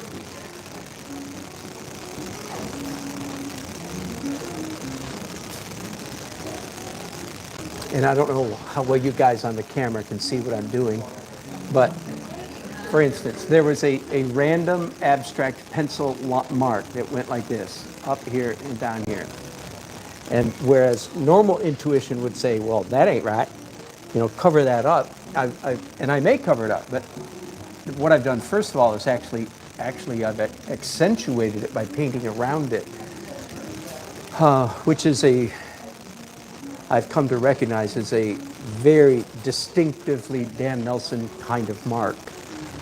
Doesn't be that as it may, doesn't matter. I've just come to realize that about the way I paint. But for some reason, I changed that from an abstract, meaningless mark to a, well, doggone, the artist must have meant it because he painted it twice. And you look at it differently, and probably you relax and go, huh, I don't know what that is, but I like it. Now, if I decide it's too much of a good thing, then yeah. But I don't. It's just it's abstract energy. That's all it is. Same thing with these big. You guys on the camera can probably see these big purple streaks. Common sense would say I should cover those up because they're not realistic. But in fact, much of the time, I might cover them up. It's not my job to decide at the moment how much. But very often, before covering them up, I'll actually accentuate them and paint them, actually make more of them rather than less. But then if it looks like, oh, wait a minute, is he trying to tell us, like, if they're truly troubling, then I'll cover them up. And those appear to me to be mildly troubling. So I'll diminish them. Almost never do I completely obliterate a mark like that. I just diminish it. And everything I'm doing here in the sky is a good example of, I can hear a voice in my head saying, oh, can't you just paint clouds?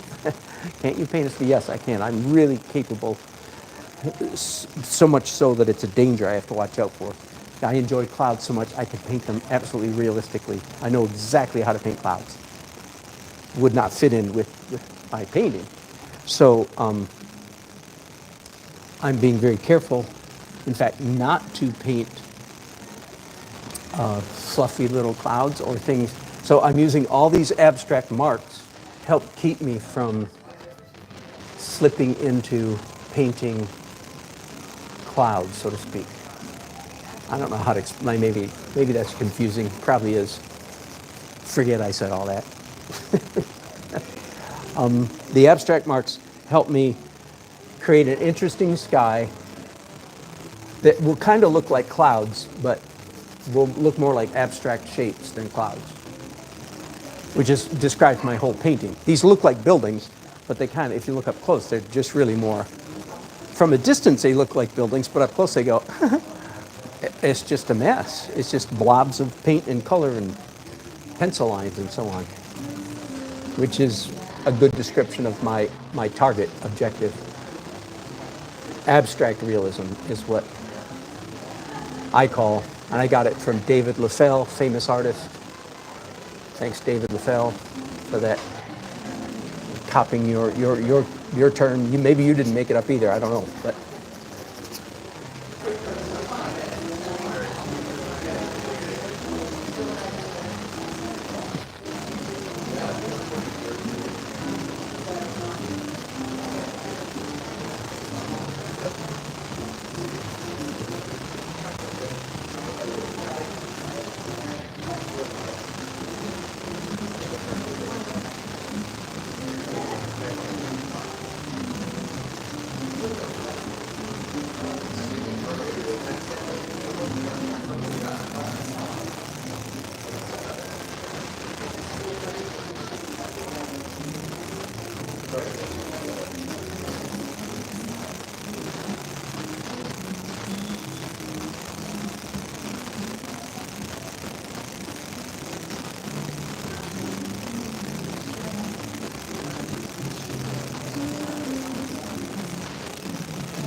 I'm still, am I on camera? Almost not. Hang on, let me move you guys. Sorry about that.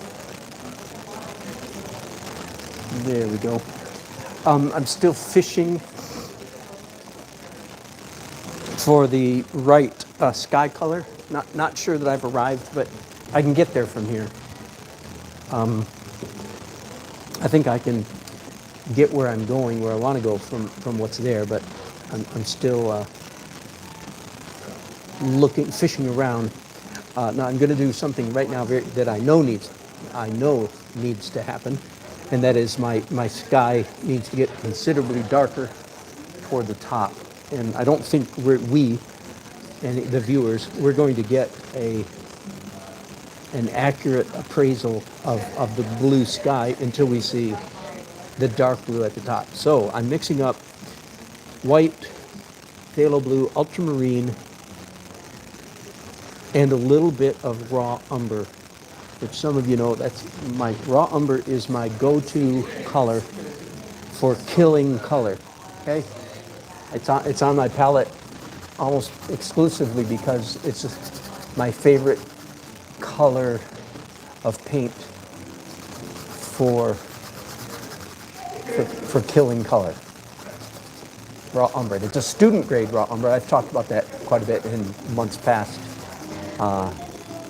Soho, as a matter of fact.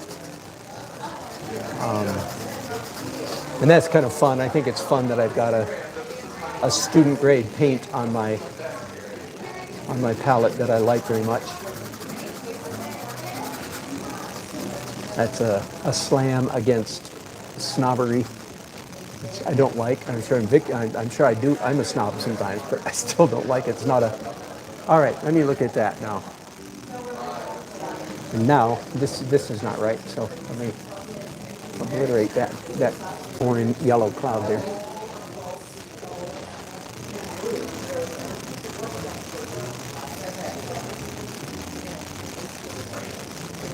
Nope, needs to be darker, so I'm going to add some violet to that.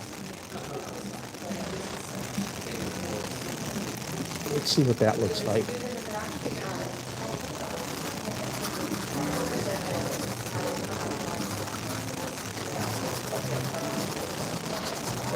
Now, painting over and over and over again like this, like I'm doing up here, I'm ending up with what I call plaster paint, which is wall-to-wall thick coverage. Not a good thing in my book. So therefore, I'm almost certainly going to pick up a rag here pretty soon and wipe some paint off the canvas up here, because I don't like. In other words, why it matters up here is I want more of my original orange to peek through. Okay, it's not showing through enough. And that's all right. I have to figure out what color I want up here, and then I can proceed. And right now I'm just in the middle of figuring it out. Hey, Ian, I thought you'd left. Are you being paid to be here today? Is this part of your job? Part of the family? Being part of the family?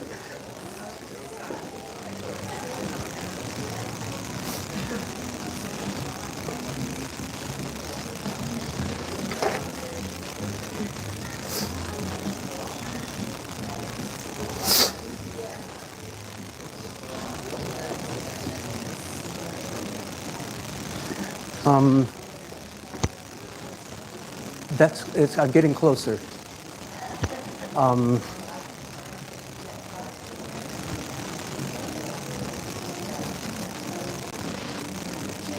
So yeah, I am introducing a much more dusk, twilight, evening colors to the sky than I was originally doing.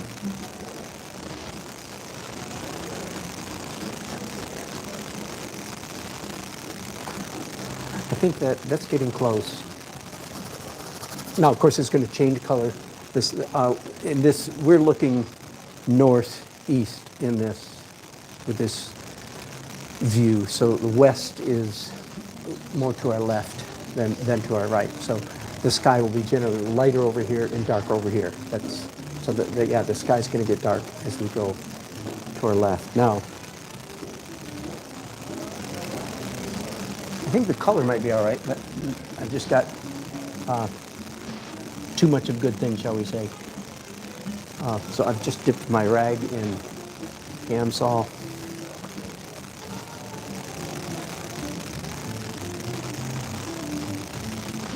Now here's where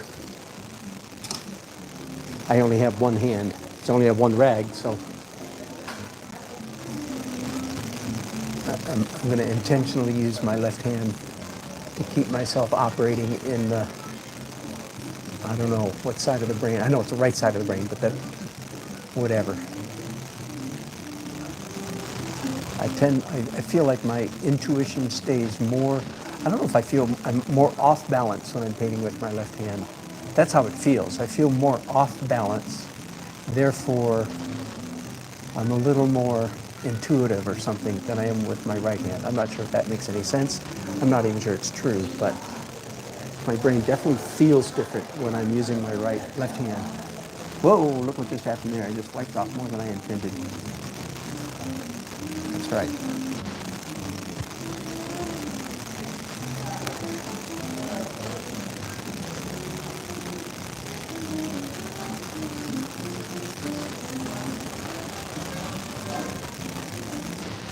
Oh, this is a good time for me to mention a principle. Most of what I had up here, that blue that I was experimenting with, was opaque paint applied fairly thinly with brushes, which technically is called scumbling. And scumbling is a good way to paint when you're, especially when you're trying to establish color, or in this case, figure out color. Because you can cover large areas quickly, scumbling. That is opaque paint, but applied in a scratchy manner. The word scumble, I think, is onomatopoetic. Scumble, scumble, scumble, scumble, scumble. So it's a great way to paint. But scumbling, I don't think, is a very pleasant final texture. Generally speaking, I think it should be used in a very limited fashion in a painting because we don't like it. Human beings don't. It's not a good, so it's good for establishing, but I'm going to come back now and match with what I would call, as opposed to scumbling, real painting, whereas actually I slap down a thick stroke of paint, of color. So do you get it? I use scumbling to establish my target color in this case. Now, I really like the way that this orange that has come up with the rag now. I really like the way that's looking. It looks like a cloud, right? Looks kind of like a cloud.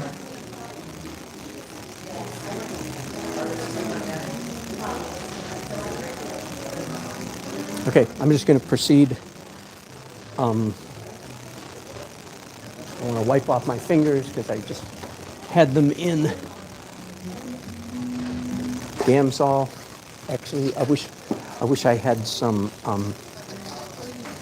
food and wet wipes. Do you have any wet wipes? You probably don't. We can make wet. You know, I need to add that to my kit because when I get chemicals, Yeah. Okay. I'll come to the bathroom and wash them with water. Thanks. Anyway, okay, little break here, folks. Gonna go wash my hands. I've been painting quite a long time without it, and I'm hungry, so stay tuned and watch me eat. Oh, I got a cup of tea money. Thank you, Horatio. Got a super chat. You too can send me money, ladies and gentlemen. Just hit super chat. Thank you, Horatio. Appreciate that. I will enjoy that cup of tea. Thank you so much. Be back in just a minute. Oh, by the way, because I'm using my phone today instead of my Mevo camera, I can't pause and then come back. If I do, it'll start a completely different broadcast, and all the people will get a separate notification. And I don't want to notify people to death, so I'm just going to leave it. Oh, Uncle 50, 60, you got some. Oh, a lot of static noise. Whoa, whoa, whoa. Thank you, thank you, thank you.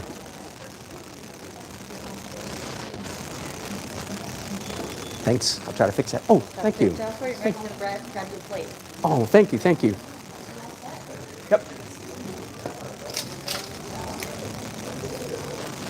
Thank you, Uncle 57. Probably have dead batteries. Yes, indeed.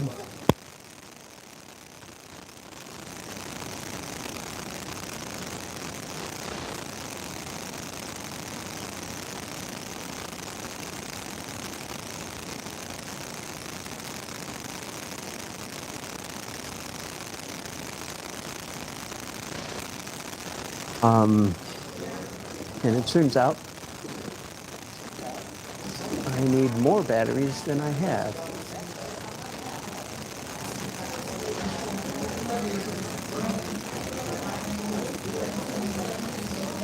All right. Thank you, Horatio, for letting me know about that.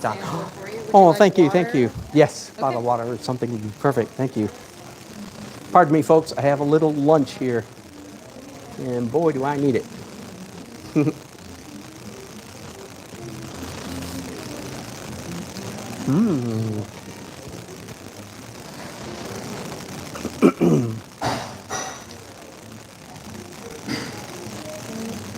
It was bad batteries. Thank you, Horatio.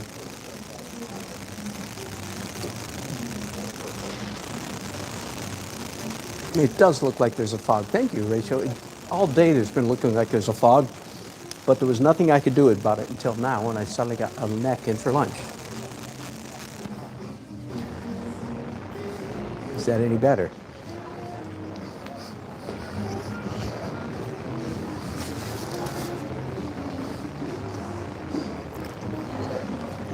So we needed some of you. Oh, that is better, isn't it? My goodness.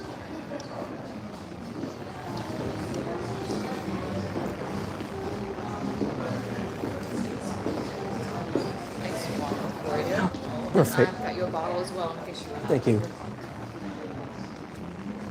Okay, looks great, Dan. You're doing a great job. Thank you. You're You're welcome. an actor. You're acting. No, Great. no. My next career, if art doesn't work out. Yes. Thank you. Set design. Oh, that could be a cool thing. Painted backdrop. I have, yeah. Oh, you have? Oh, see, already good. Yeah, that'd be cool.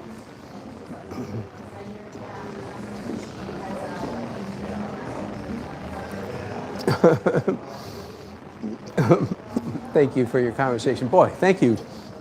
You know, I kept looking at that and saying, is that lens fuzzy? Anyway, it was. Thank you. And thanks for the tea. Yeah, very expensive tea, Karen. And Horatio, I'm sorry, Uncle 57, Uncle 60, AKA 57. Inside joke, we know what that means.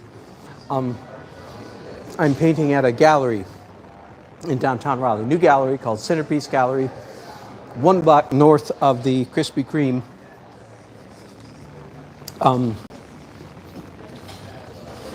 Operated by my good friends, the Kestersons. One of them sitting right there. So Wendy's the boss. Boy, is she mean.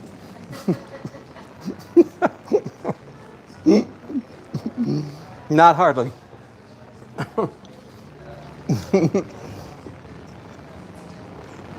And anyway, this is a grand opening.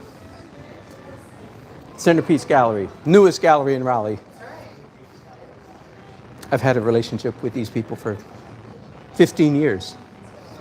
Wendy was in high school. She was in junior high. Sorry.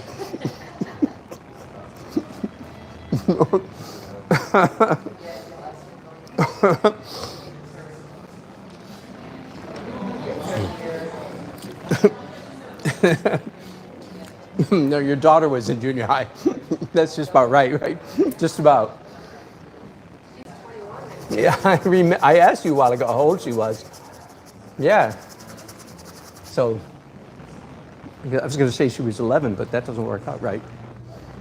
No, I remember running around at your mom's, talking to customers.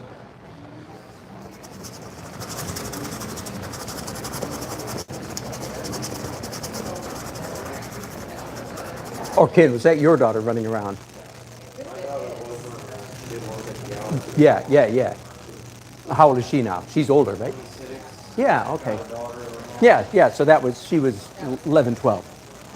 That's who I remember running around.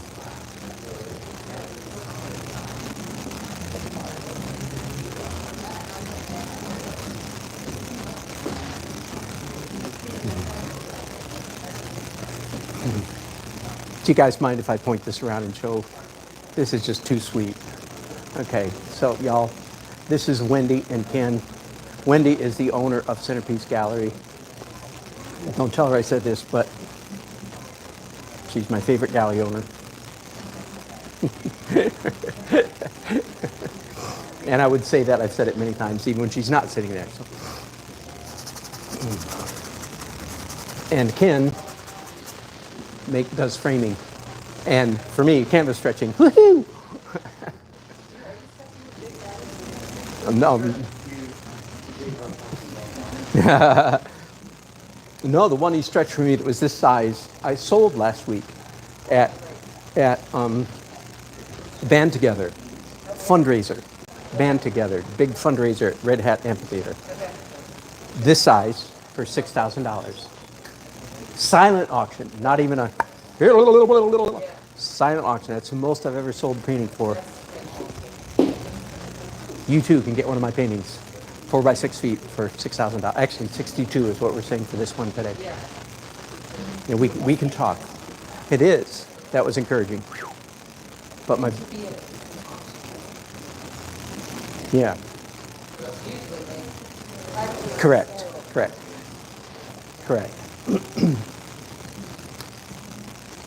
But we had a long conversation before that happened. Opening bid was $4,000. Everybody else's opening bid was $100. So I kind of stood out. It was different. I mean, everybody knows that. Yeah. Yeah. So we need to have a talk real soon, Wendy. I'm serious.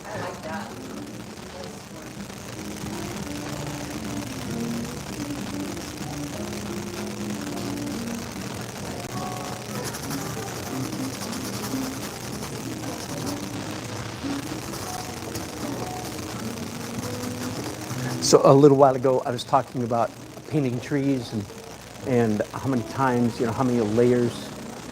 And I said I think it's probably 12 different fates. So this, what I'm doing right now, is another layer of that tree. Because now I'm painting the sky behind the branches. Not with great detail or specificity, but still, the sky holes.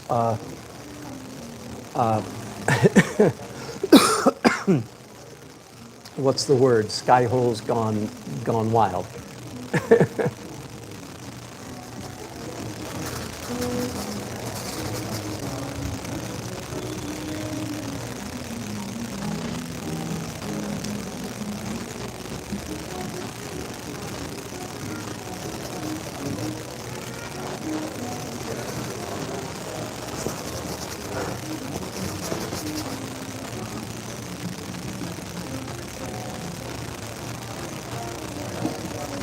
Okay, I'm going to continue with this sky stuff here. Just I feel like it was the right impulse I had to go ahead and nail it down.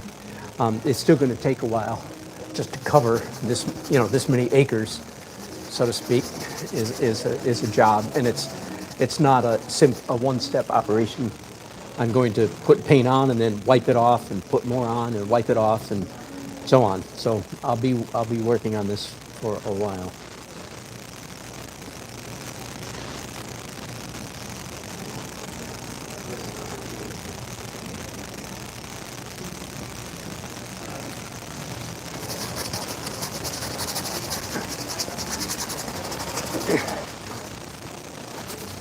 Again, some of you might be wondering, why am I painting this sky with such strange, spastic, energetic strokes? Good question, reasonable question, good observation. Like, is this how most people paint skies? I rather doubt it. I don't think so. But in my case, it's an effort to avoid getting too careful, punctilious, detailed. I love painting skies. I know what clouds look like. It'd be really easy for me to slip into, again, painting nice clouds. So this, by painting in this spastic, sporadic manner, I am intentionally keeping myself from slipping into over fastidiousness. Hi, Kelly.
Do y'all ever sell lighting to people when they buy a painting? They take it home and say it was too dark because they see it in your gallery and it's like, oh, lovely, and then they take it home and hang it in a dark corner. I had a wedding painting come back one time and she called me and said, your painting, like, it's too black. That's right. She got out of the car. To her credit, she got out of the car and she said, I'm so embarrassed. Because when she got it out of the house and saw it's like, it's not black at all. I did touch it up for her anyway, but yeah, she said they just had it in bad lighting.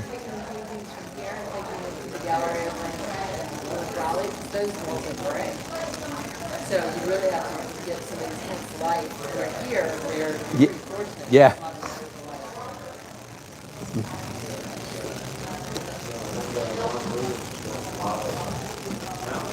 Yeah, you still carry Ron Williams?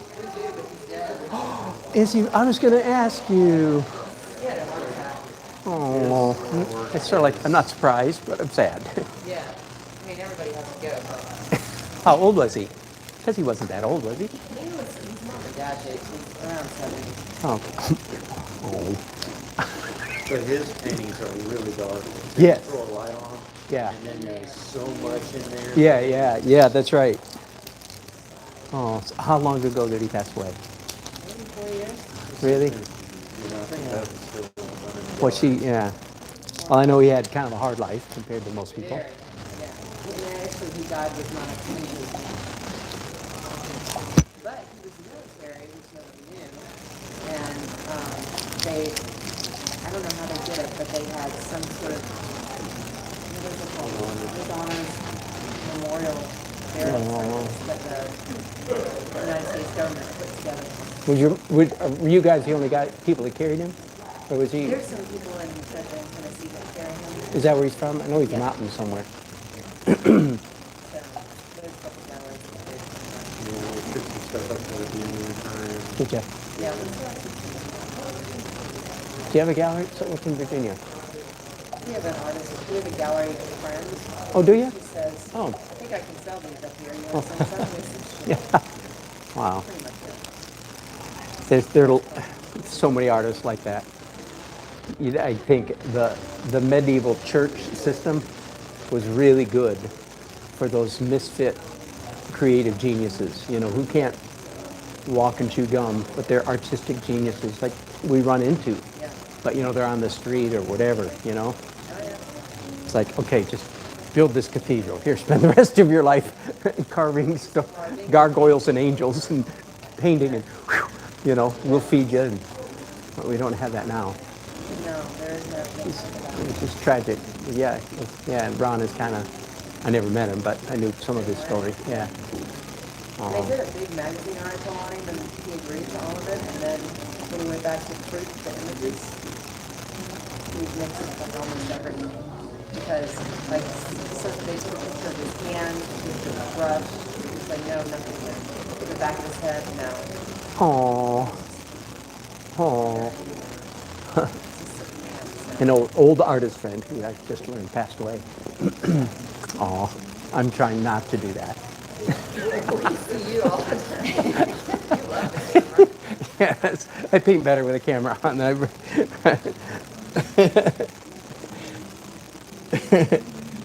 I mean, I'm trying not to die at 70.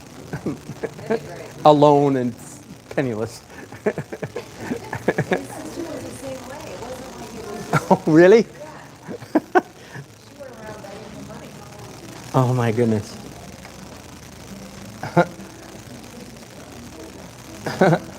Wow. Time for another bite.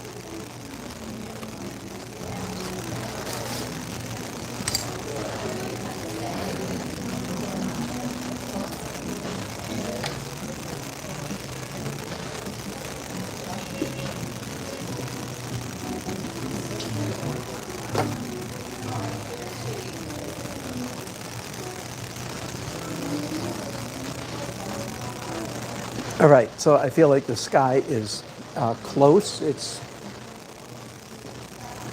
generally the color I want, I think. A lot more work to do, though. A lot of work here, there, and everywhere.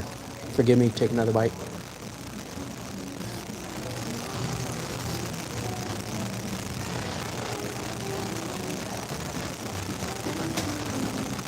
Now wiping off with a rag that has just a little bit of Gamsol on it.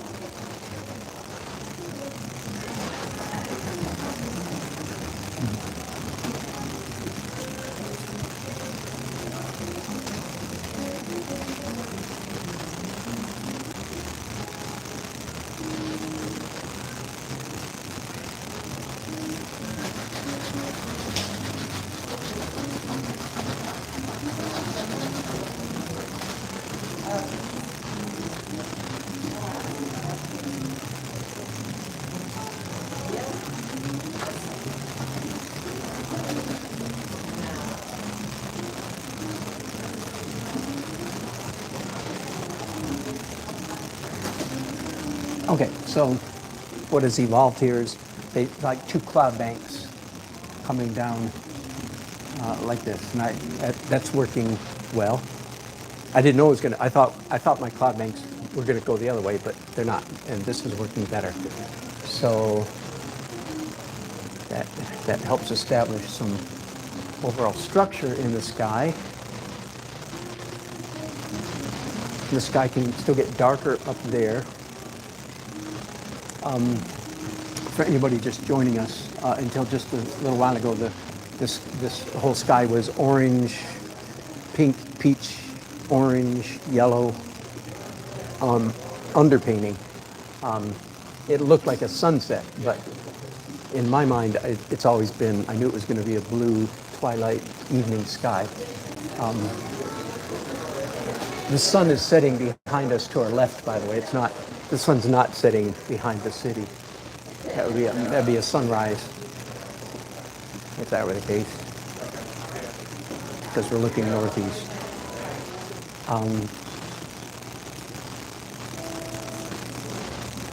All right, I think that's close enough. I can just start painting now.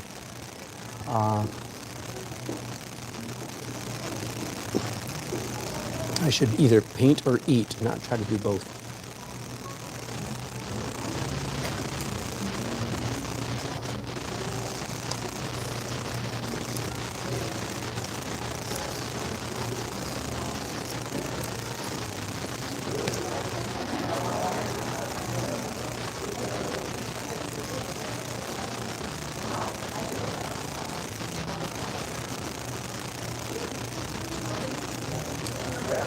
All right, so the magic of underpainting, that is painting, in this case orange, a complementary underneath.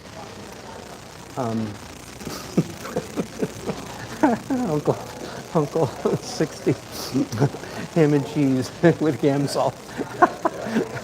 Exactly. Too much. Oh boy.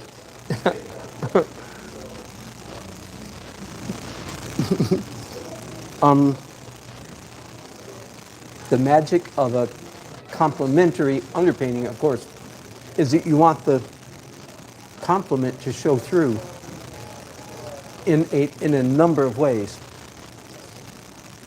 Partly, it just shows through straight through the paint. That is, the color, the paint that you put on top of it is translucent, so that you are seeing the underneath color showing through. So that's, if you will, method A. How does the underpainting show through? Number one, it shows through translucent. It just shows through the color on top, okay? Number two, and this is what I think so many beginner painters don't quite get enough of, it shows around the brush strokes you put on top. In other words, you leave gaps, daylight, so to speak, underpainting showing through the overpainting strokes. Does that make sense? So the underpainting and the far and away the number one mistake that students make when they're doing a toned canvas and underpainting is they do not allow enough of the underpainting color to show through. It gets... Oh, I have no idea. I'm talking to 9 people. I'm broadcasting live. Facebook, YouTube, live. Good to see you. Would you like the back of that shirt painted? Okay, no. Won't even show up. Yeah, I'm just talking to myself. I paint better when I talk to myself. It's just a cover up for schizophrenia because there's nobody watching at all.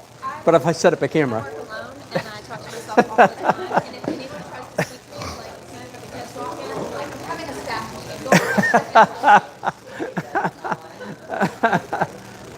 meeting. Although I learned, do you guys by any chance have, forgive me, 2 AA batteries? Yes. Laying around? Charging. I always bring extras, but I used up all my extras. I'm talking so long. Hi, I'm Dan. What's your name? Hi, Becky. Good to meet you. Hi, Matt. Good to meet you. Are you guys regulars here? Are you old Nicoleite? Nicole people? Yeah, we owned a shop next door Oh. years ago. Oh, you did? Okay. Yeah. Gotcha. Not now. I probably saw you then. That you look vaguely familiar. What was it? Animal. Yeah. Yeah. Well, good. Good to see you again. I was here when Nicole was here. And I'm here when Wendy's here. At least somewhat. These are Miranda's for her camera, but she said, yeah, use them. We'll just charge them back Okay. up. Yeah. Don't throw So them out. they've been Great. plugged up. Thank you. You're welcome. Okay, thanks. I'll leave this. This will remind me. There's a plug right there. Oh, yeah. Yes, please feel free to get close.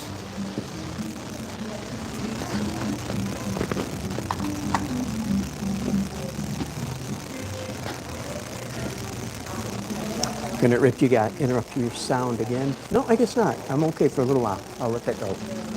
All right.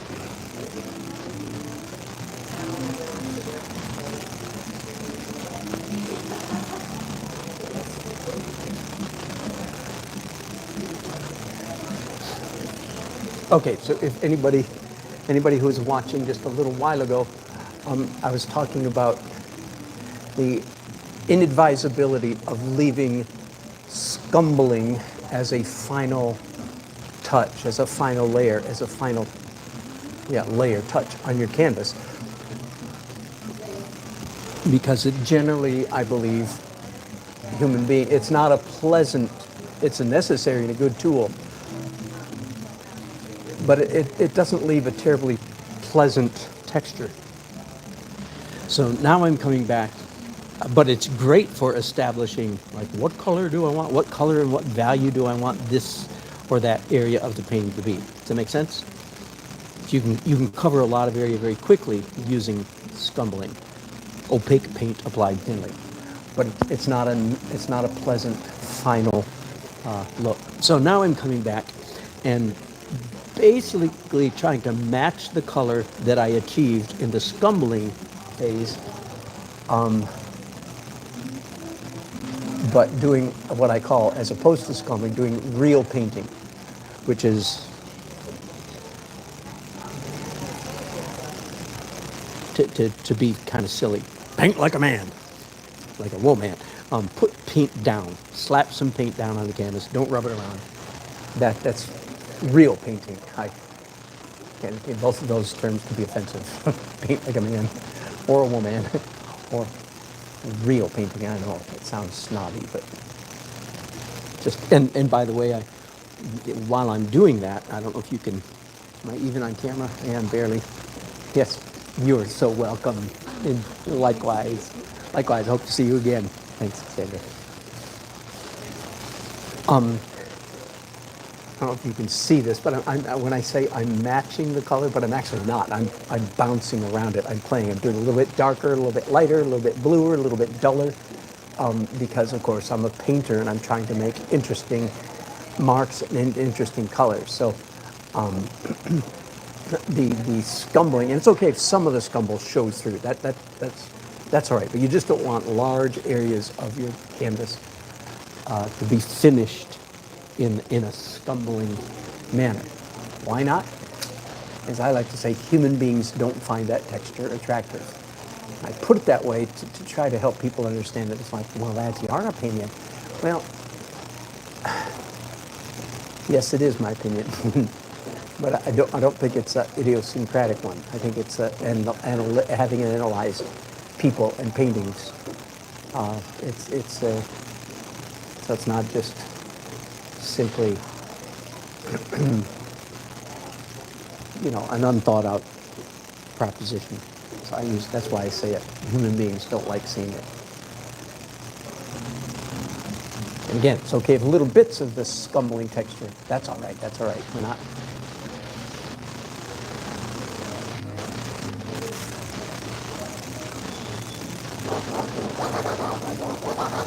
Good trick, right?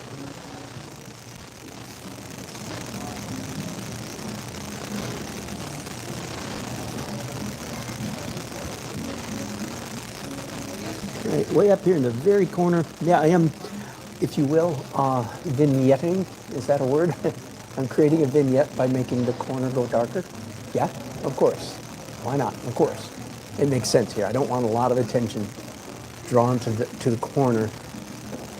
Generally speaking, to the corners of my paintings. They're just supporting actors in the overall scheme of things. So fairly low energy, which means generally low chroma, low color, low value, dark value.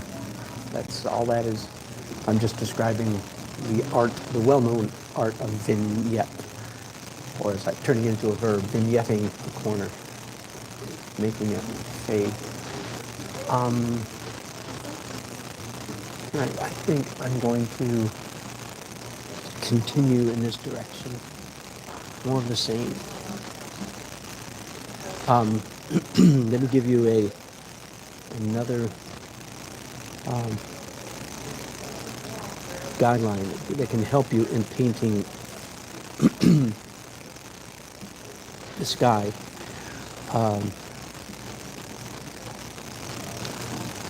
One of the broadest principles in painting is darks first, lights last. That's universal. That is not a Dan Nelsonism. That's a age-old art professor-ism. You'll hear that from any painter, painting teacher. You know, if you ask them about it, they might not get around to it in the class you took, but they adhere to that principle. Darks first, lights last. Now, there might be behind that an even more underlying principle, and it is this. Again, I put it this way: human beings. It's not just a matter of like, well, that's your opinion. No, this is universal. Human beings don't like seeing dark paint on top of light paint. Now, this does not apply to watercolor at all. That's all you have with watercolor is dark on top of light. Human beings don't like seeing dark paint on top of light paint. We do like seeing light paint on top of dark paint. Thus, the principle that is usually stated, darks first, lights last. What that means is you put down your dark stuff first, and then you put down your light stuff on top of that, right? I'm not liking the texture I'm getting out there. It's too scumbly, too thin, so I need to mix up a thicker batch of paint.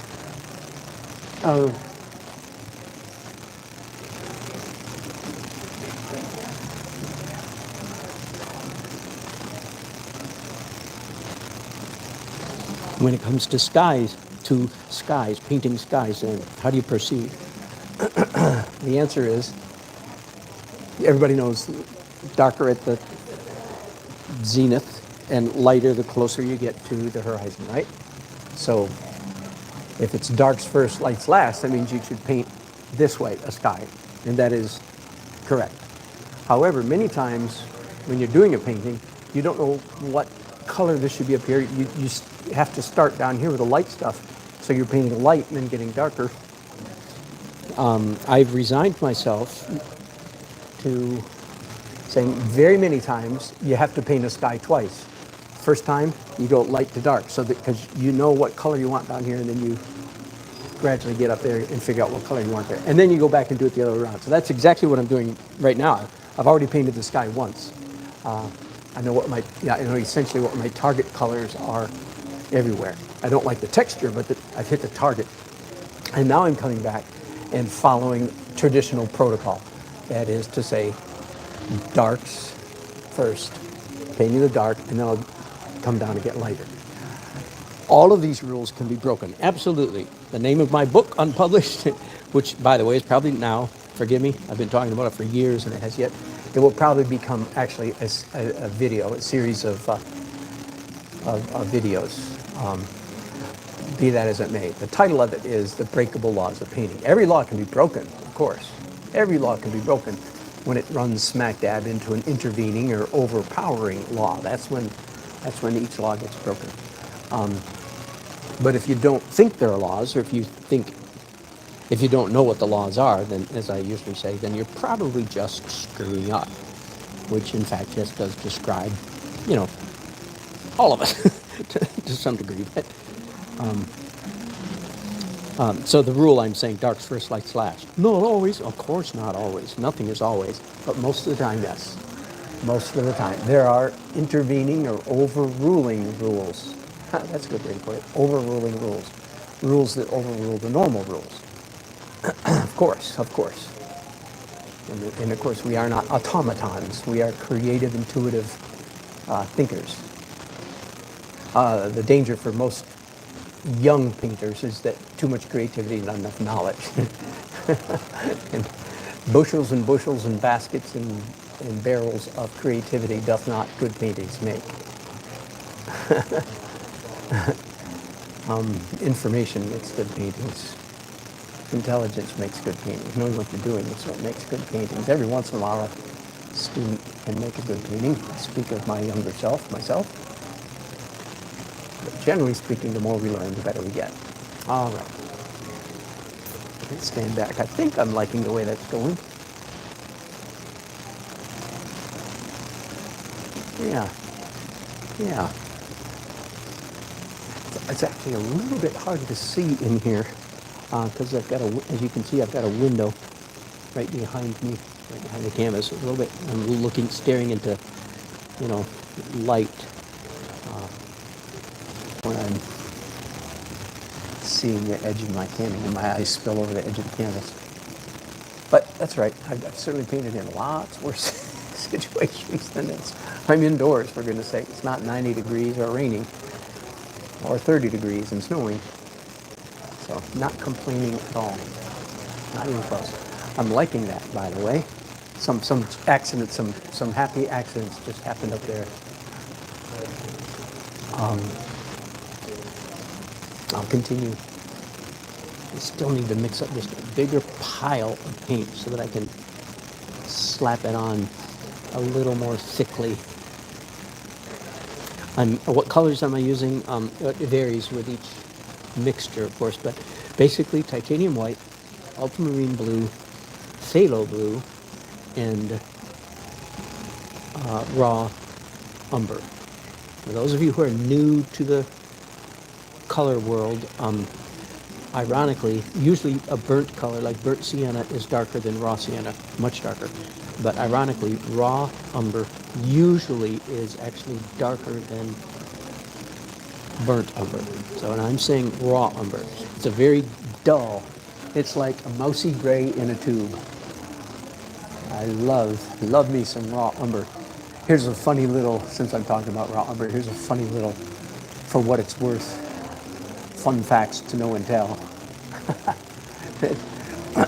Pure out of the tube raw umber is a very convenient color when you're sketching in human brunette dark brown hair. Again, and I mean, I'm not talking about sophisticated portraiture here with very careful color matching. I'm not talking about that, but I'm just talking about your first quick rough in, or if you're doing a sketch or a portrait in a hurry. I learned this in my from my wedding painting work that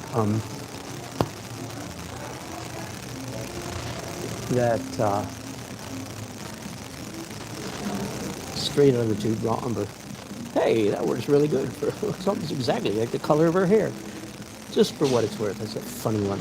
And by the way, if there's anybody who's not an artist watching, I mean, yeah, if you're a beginner or you don't paint, that is not, artists don't buy tubes of paint because they look like such and such a thing. We don't every color we use is mixed. We don't buy, unlike colored pencils or pastels, which the artists in fact do buy the color they want because it looks like such and such. I'm exaggerating, you pastelists, you know what I mean. I do enough pastel to be dangerous. Boy, am I dangerous.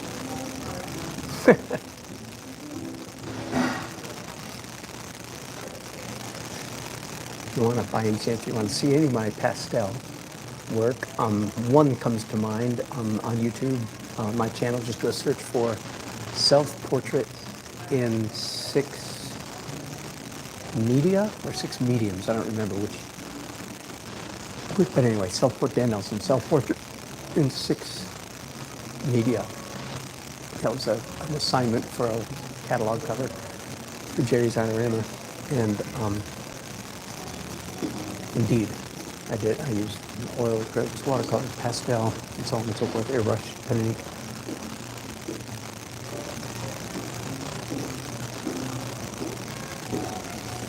All right. Happiness is. I'm not as far from being done as I thought. It's coming along all right.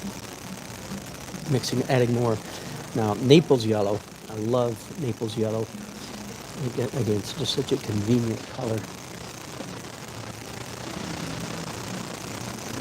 You'll notice at the moment I'm leaving all this orange stuff that's underpainting showing through. I'm just leaving it as is, as indicating clouds. I will come back and do a little bit of color of some kind on top of those marks here in a little while. But right now it's working pretty well, just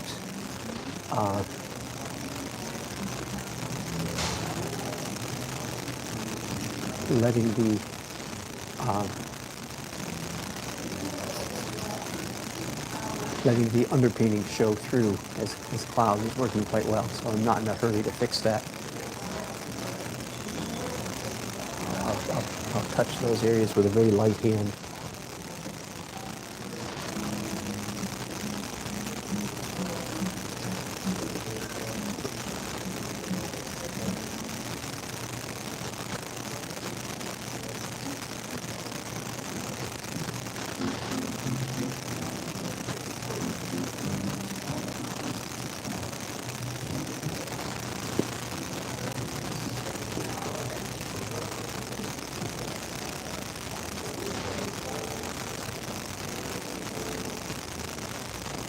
Ah, thank you, Uncle. I'm glad I caught this. I'm reading one of your comments. I'm reading Uncle 60. Eating, talking, laughing, and drumming on the canvas. Thanks, Karen. It comes naturally. And wearing a bow tie. Polka dot bow tie. That's a new one for you. All right, Uncle 60, a.k.a. Uncle 57, Uncle, a.k.a. Horatio. Hope I'm not blowing your car there. Says, do you follow the central? I actually talked about this briefly earlier today, so let's do it again. Focal point, focal point, focal point. Very, very good question. Do I follow the focal point theory of painting? That is a great way to put it, Horatio, because most people just assume that the concept of a focal point is an unassailable, accepted truth, reality in painting, when in fact it is not. It's one of those things that we all learned, high school, junior high, painting class, art class, whatever, wherever we had our exposure. And it was a bit of a surprise to me, not that many years ago, when someone challenged me on that. I went, what? Hey, wait, what? You mean every painting doesn't have to have a focal point? What? And so Google it. You'll find teachers and artists and say, no, evil focal point. Maybe not evil, but no. It turns out it is not an absolute universal principle. It's a guideline. Often works for a lot of people. Often works. Doesn't have to be present. Okay, now to answer Uncle 60's question though, do I subscribe to? Yeah, most of the time I do. And the focal point in this painting, for want of a better one, is right, ironically, dead center. Now, it's surprising how often that happens in my paintings. And it's okay. Never mind. I'm not going to get into another whole lecture on composition. That enters into it. But what Horatio used some really good language about this being like a magnet, a visual magnet, and your eye stretches to the edges and then comes back, and your eye it looks around and it says, I wonder what it's like up here. You look around up here, then we come back. Got it? So our eye takes little trips, junkets, little trips paid for by the taxpayer. I'm being silly. Our eye goes out, but always comes back. That's a good theory, and one, generally speaking, the one to which I subscribe. A whole lot of other things are involved in that, but yeah, I think I'll let it go with that. Yes, Horatio, good question, and generally speaking, yes, that is the way I'm going to proceed with this painting. If something crazy, dramatic happens to knock me off that path, then we'll cross that bridge when we come to it. But generally speaking, that is. And that is a good one, good theory to scratch your head about, because, again, it is not an absolute universal reality. It's a very strong suggestion, very helpful mind thinking, and so on and so forth. And every painting does not have to have a focal point per se.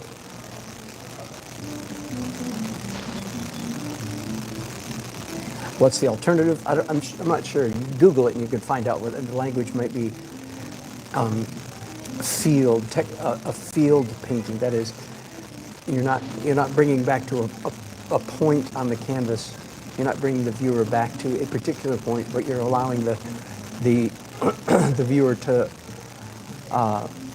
ramble rather uninfluenced, unaided around your canvas, and that can be a pleasant experience for the viewer. I think it's the minority. I don't think it's the norm. I think it's the exception rather than the rule. The rule is what I described a little while ago. Is the focal point, and your eye goes out from there and then comes back and so on. Now, and then I don't know. There's all kinds of theories. Like there's supposed to be a star or a triangle or a. You look it up. You'll learn more than me in 10 minutes of searching on Google. That's all I care to say now. I think I'm going to clean these brushes and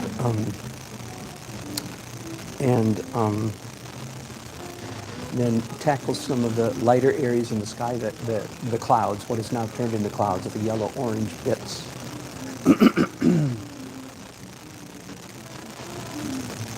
And maybe stop at that point, because I don't need to finish the sky right now. I just need to get it close, and then I'll go back to stuff in front of the sky, the buildings and so on. Are you an artist? Are you? Good for you. Well, me too. We're all just learning. If you have any questions, please yell. You too. Are you an artist too? Oh, did you? How's it been? Is it hard? Oh, I should have married one of those. Just kidding. I'm very happily married, but she's not an auditor.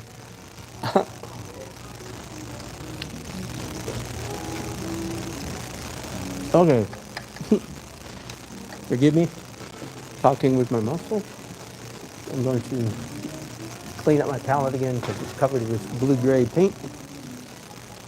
Shift to orange for a little bit.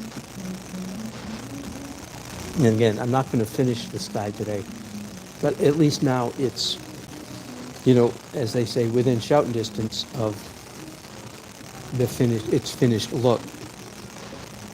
So that will help me a great deal when I'm finishing the rest of the painting. Because of course, in the landscape, all the color derives from the sky. Right? If you don't have the sky color, the sunlight color and the sky color established, you don't know what the heck color to make everything else in the landscape, because everything is colored by the sky. So now I've got my sky essentially where I need it. I can do more details tomorrow. Or whenever. Monday. Oh yeah, no, tomorrow, not in painting. Full day tomorrow. Playing some music tomorrow. That's a nice change.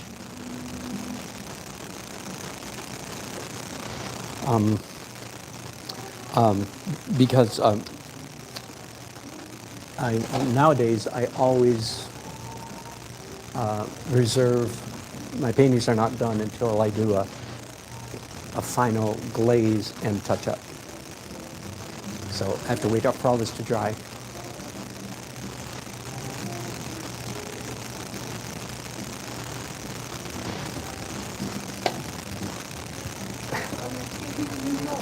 No, this is Raleigh. Yeah. Are you from here? Oh. Oh. Okay. This is there's a photograph down there.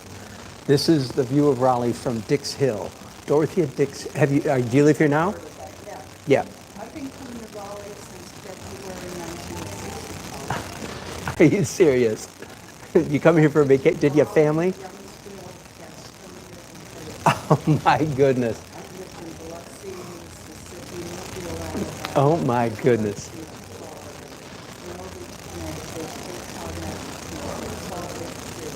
And of all those, which one did you like the best? Which one? Really? No kidding. So are you here now? Is this where you live now? Oh, good. We do. That's exactly right. I grew up in Michigan, lived in Texas, and I have a pretty long list myself. But you're right.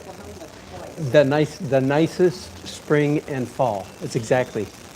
Now the falls are not spectacular like New England or Michigan, but they last. And springtime, and I agree, springtime in North Carolina. Have you lived here your whole life? Yeah, you're lucky. It's not a bad place to live. Anyway, so this is Raleigh from the southwest. Dorothea Dix Hill, have you heard of that? It used to be the mental hospital, and then the city bought it. That's where they put the singers when we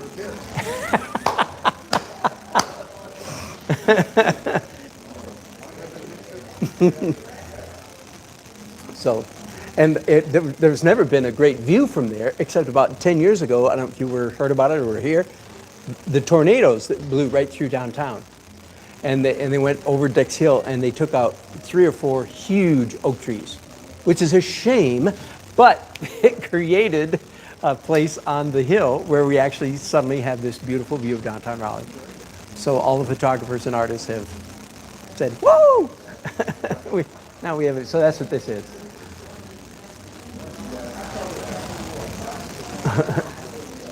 And by the way, I'm either schizophrenic, which is possible, I'm talking to myself, or I'm broadcasting live on YouTube. Who's he talking to? But it's really just a cover-up because it's not doing anything. It just gives me permission to talk to myself. I'm kidding. I really am broadcasting. But who knows? You can come up here and look at the chats and see if anybody's saying anything. All right. All right. Uncle 57, it says, uh-oh, static back. Thank you for letting me know. I'm going to turn you off for just a minute. Hang on, guys.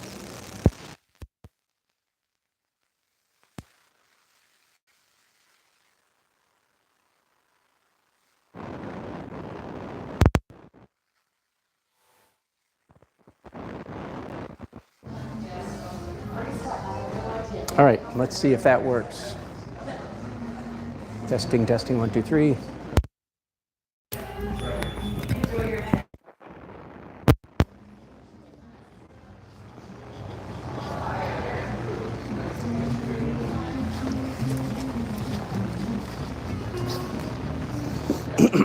Testing. Do we have any sound now?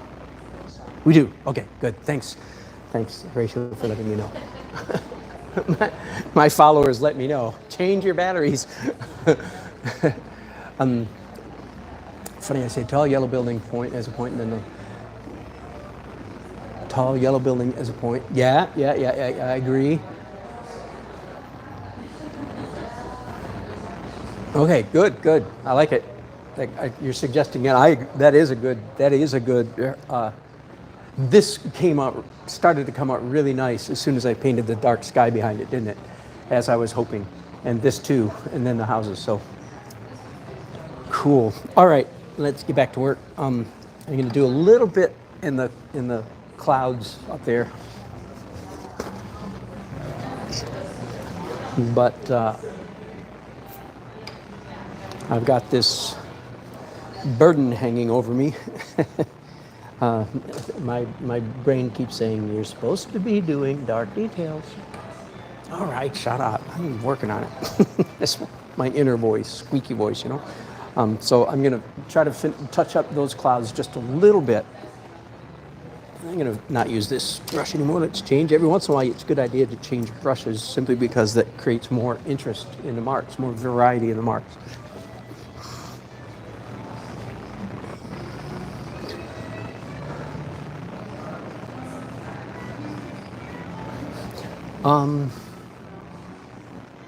Yeah, I'm going to start with yellow and move redward from there. How do you like that word, redward? Moving the redward from there. Start with some yellow stuff.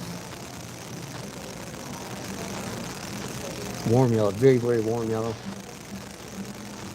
That means orangish yellow, by the way.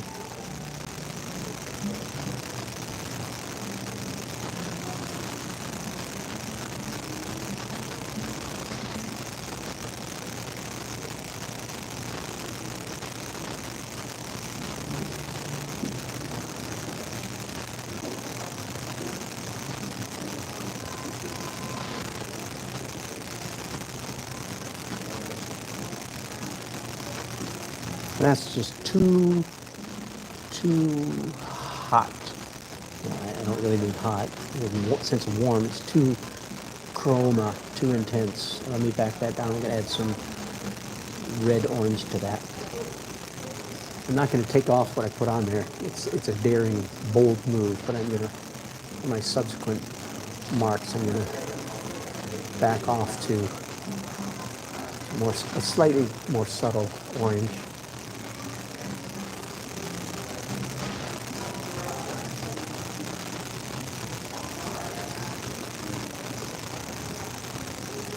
You may notice that even though I'm not technically now in the fuzz, my fuzz layer, my famous fuzz layer.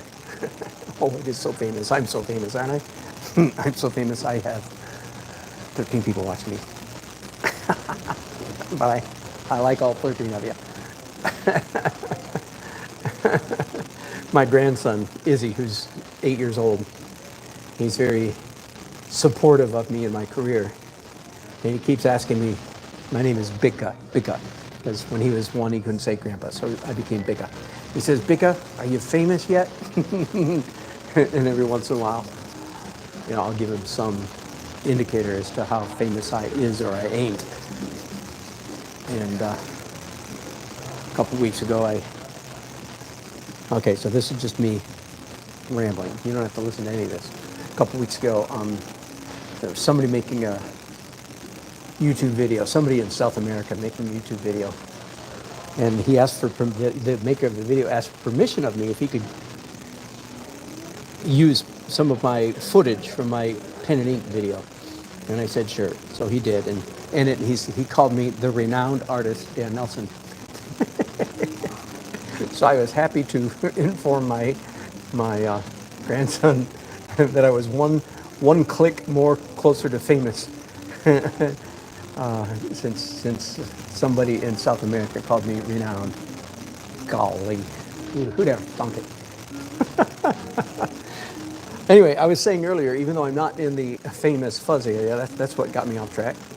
Even though I'm not in the famous fuzz layer, I'm still, as you can see, when I'm painting, being pretty careful to not be too careful, or being careful to go over the lines, well over the lines, into the buildings themselves, right? It isn't till I get to the final edit layer that I start really, really concerning myself with the notion of tidying up or cleaning up.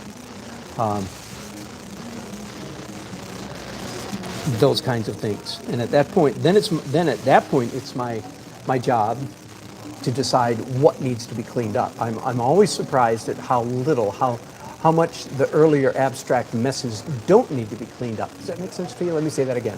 When I'm doing the final edit, cleanup, where I'm, like this mark right here, for instance, which is yellow, that just completely escaped from the sky and went over here.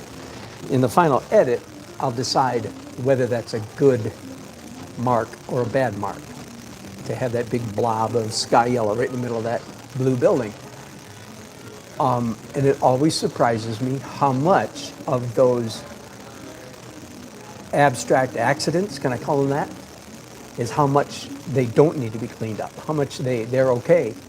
Now, the chances are I will actually diminish that one slightly, but there's virtually no chance that I will obliterate it or wipe it out. That's not going to happen. I will diminish it somewhat. I'm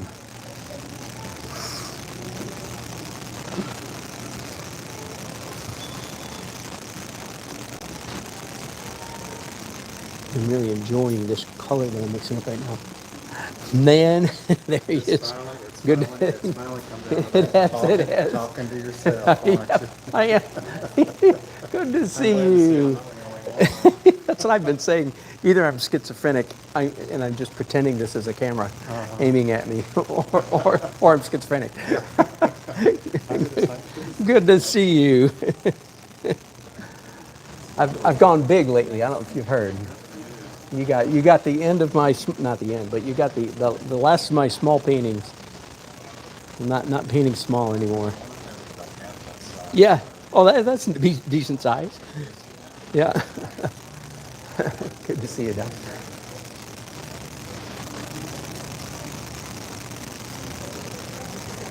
I'm glad to hear you're still known around here. You know Wendy? You've met Wendy? Yeah, good. Good.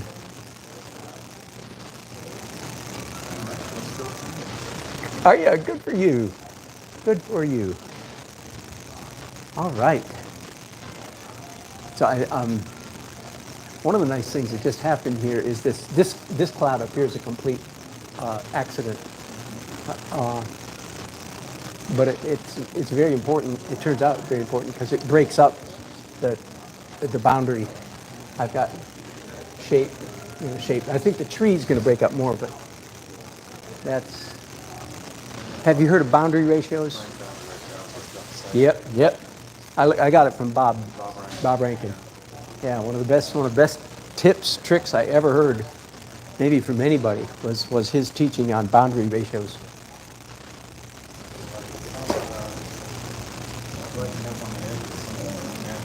That's right. That's exactly right. And it happens so often in landscapes because you just got a blue sky or whatever, So you've always got to have something punching through the top. And the easiest with landscape, if a building, now most of my cityscapes, my buildings punch through the top, but not this one. So I have a tree going through, but that's even more effective over there. I'm glad to hear you're still painting. Are you still living in the tall building? No, we got a condo over at Oh, did you? Bishop's Park. I don't always Yeah. down there. Was it really way up there? Oh, yeah. Because there's a festival every night or every weekend, I mean? Yeah, when Sam's got patio, had music going on back there. It's like there's an old, Oh, no. I like to go out, Yeah. but you don't like to live with it. And, when I've they heard have that. We didn't get to experience that 24 hours ago. So I've heard that that's a problem. I mean, that was in the news and, all Greg Hayden's. Bishop's Park was a good spot. Where's that? It's between Wynwood and Cameronville. Yep. I remember. I knew it. I just couldn't place with it. Yep. Good.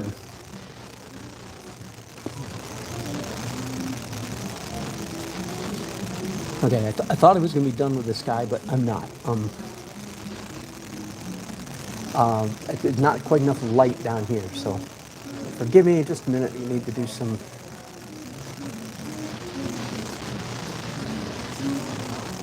Especially over here.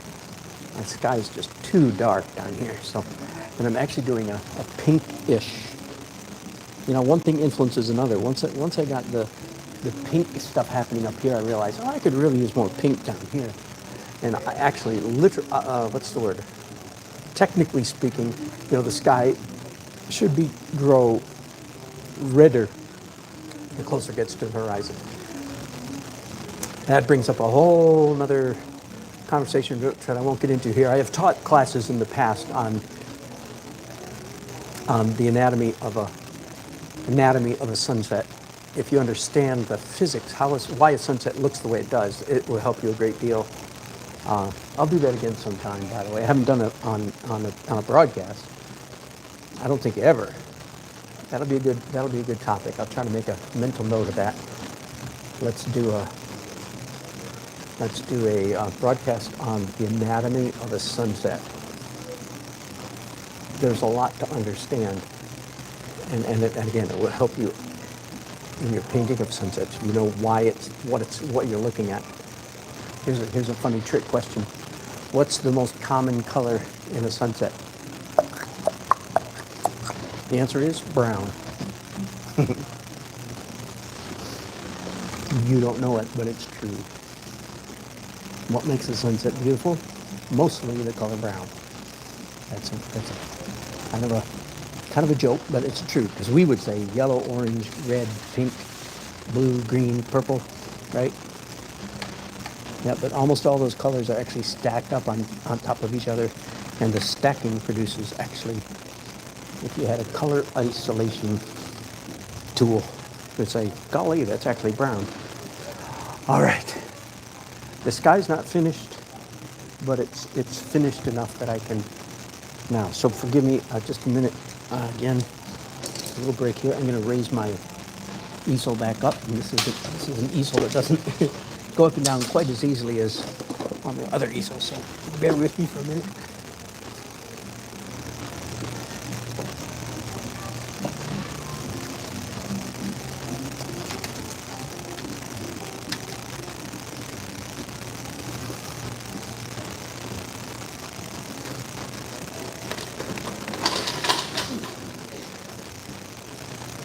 All right, I think that's about right. I have a screw back here that, because I don't trust the latching mechanism, never did, still don't want, so I have a screw tightener back there, in case you're wondering why I keep going around back there to raise my easel. Much of this easel, it's a store-bought easel, but it's heavily modified by myself, re-engineered in many respects.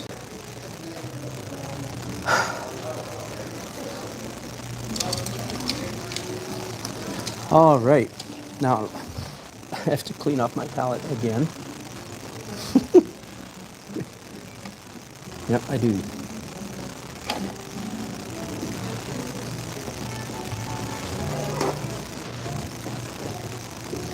And back to dark details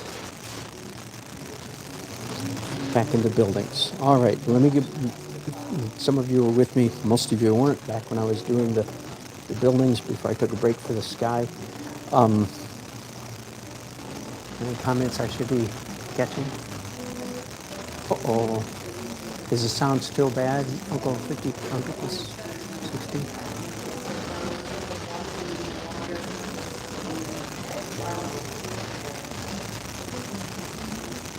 Is the sound still bad? Gracia, let me know if the sound is still bad. I changed the batteries, and I think we're good. It looks to me like the sound should be good. Anybody let me know. Am I borrowing your batteries? Am I borrowing your batteries? No, okay. Somebody's rechargeable? No? No, I'm good. All right, so back to voice. Okay, good, okay. And yes, I have painted Lake Johnson, but it has been a while. All right, back to the core of the painting, these buildings. I said earlier, I am in the unenviable position of, all right, Nancy Smitherman, yay, $2. I could take my wife out to McDonald's, $5 from Gracia, $2 from you, $7. Me and wife, hot night tonight. You'll be glad to know I'm kidding. I've been happily married for nearly 40 years. Hot date to McDonald's doesn't work anymore. Anyway, I'm in the unenviable position. Thank you, Nancy. Appreciate it. Unenviable position of I've got a good painting in the works. Let me see if I'm zoomed all the way. And I don't know how good this looks on your monitor.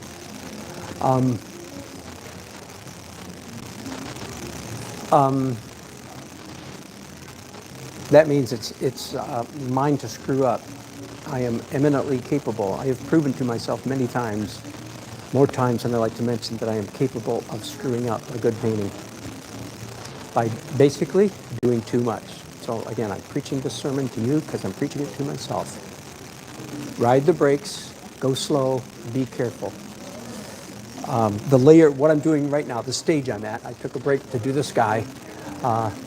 The stage I'm at is dark details, transparent, of course. If it's dark, it's transparent. Dark details in the whole painting, but especially in these buildings. And I finished this area. if I continued this much detail or this much darkness over here, it'll be too much. So it's got to taper down. This part, you taper even more because it's behind a tree. So everything over here is chopped up. Let me proceed then. Enough of the talking. Get painting. All right. I'm working on it. And it would be good if I could look at the photograph. I think that'll do.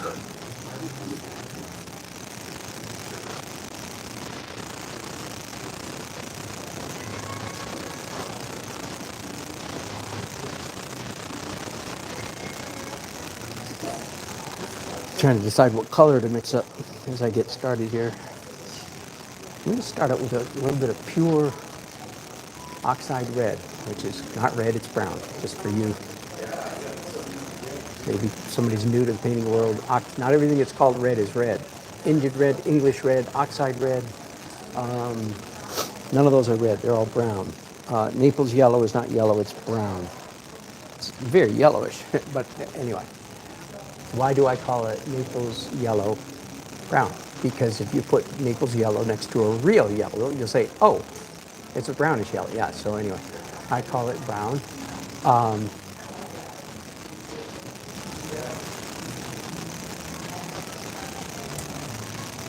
So oxide red is what I'm doing right now. And it's real subtle. It's a nice orange-ish brown. Beautiful transparency. Beautiful as a transparent color. In fact, many manufacturers call it transparent red oxide.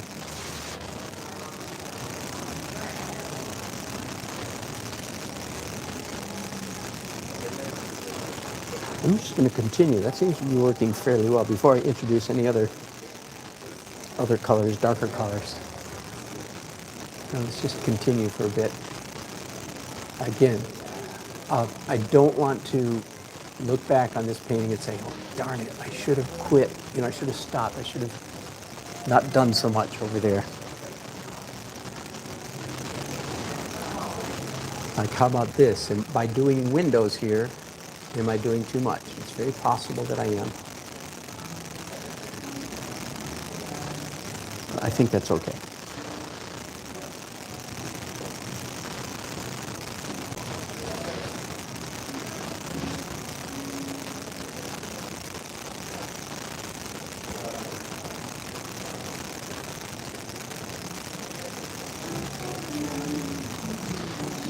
Of course, yes, painting with two hands helps me a little bit stay loose so that I'm not being so precise.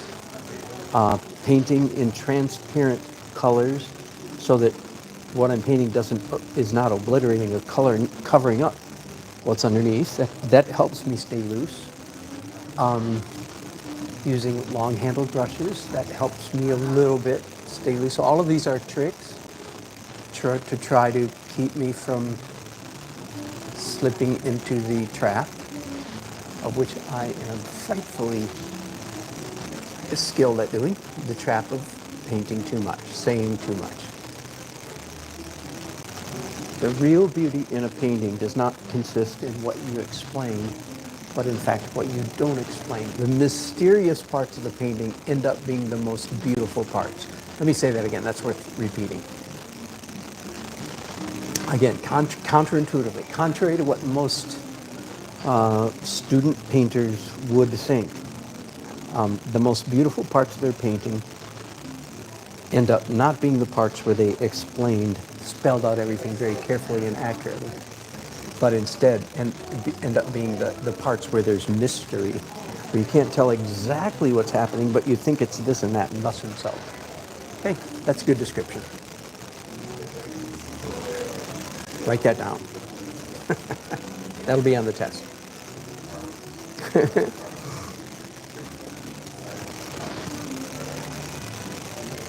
I've now mixed in some ultramarine blue into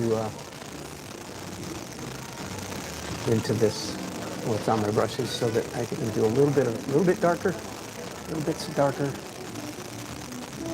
think that's all right. Now, in the photograph, this last building over here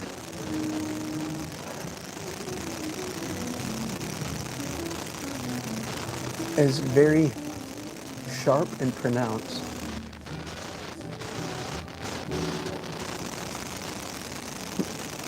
The photograph is pretty much sharp and pronounced throughout the whole thing, except for maybe down here in the dark, shadowy, in the bushes, so to speak. But I don't think that I want, in my painting, I don't think I want this building way out here at the edge of the galaxy. I don't think I want it quite as sharp as, no, there's no question. I do not want it as sharp as the photograph. So how sharp? I don't know. But right now, I don't have to do the whole thing. All I have to do is dark details and save the rest for later.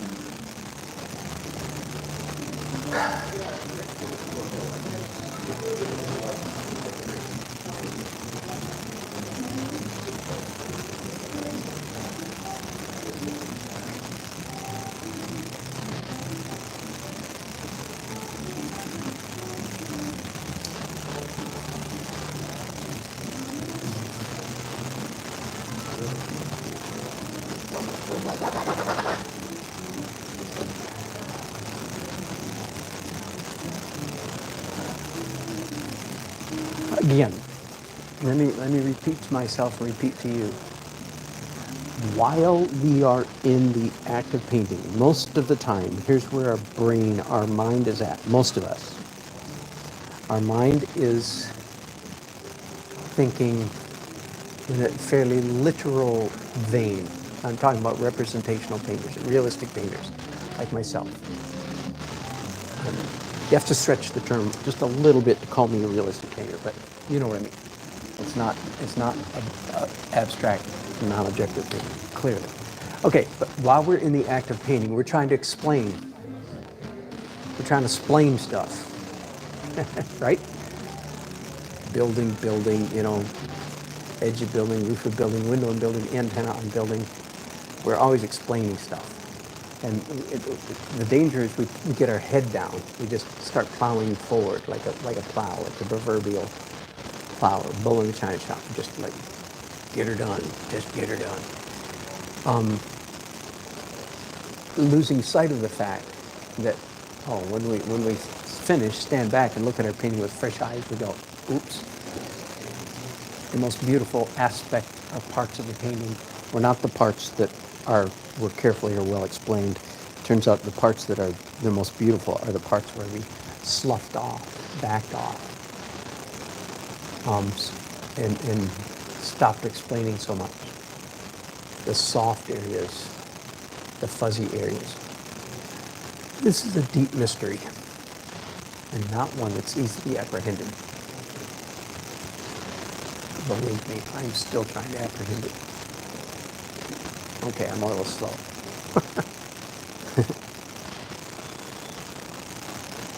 Whew. All right, you know what I'm going to do? This broadcast has been going on for hours.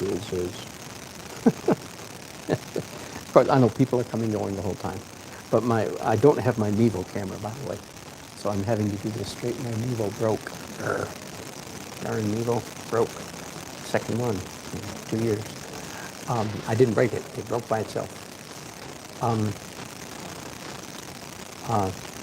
So every time I can't pause and then start over with my phone because it comes back as a completely separate broadcast. And then everybody that's on my notification list, they get an additional. So, having said all that, I am going to take a break though. I will do 2 broadcasts today. I feel the need for some privacy, just painting by myself for a little while without the pressure, the joy of your presence, which I have enjoyed very much. But I'm going to take a break, and then I'll start broadcasting, I don't know, I would guess sometime within the next hour. So if you get notices, you'll get a notification. If you don't, you'll have to check back. But I do appreciate it. Let me see if there's any great comments. Somebody sent me, I already got that one, Nancy Smith, Linda. Thank you. Glad to hear it. Thanks for your company, you guys. I appreciate it very much. And thanks for the super chats from Horatio and Nancy. These are the super chats from Horatio and Nancy. Appreciate those especially. All right, so sign off for a bit. I'll be back in a little while. Thanks. Bye-bye.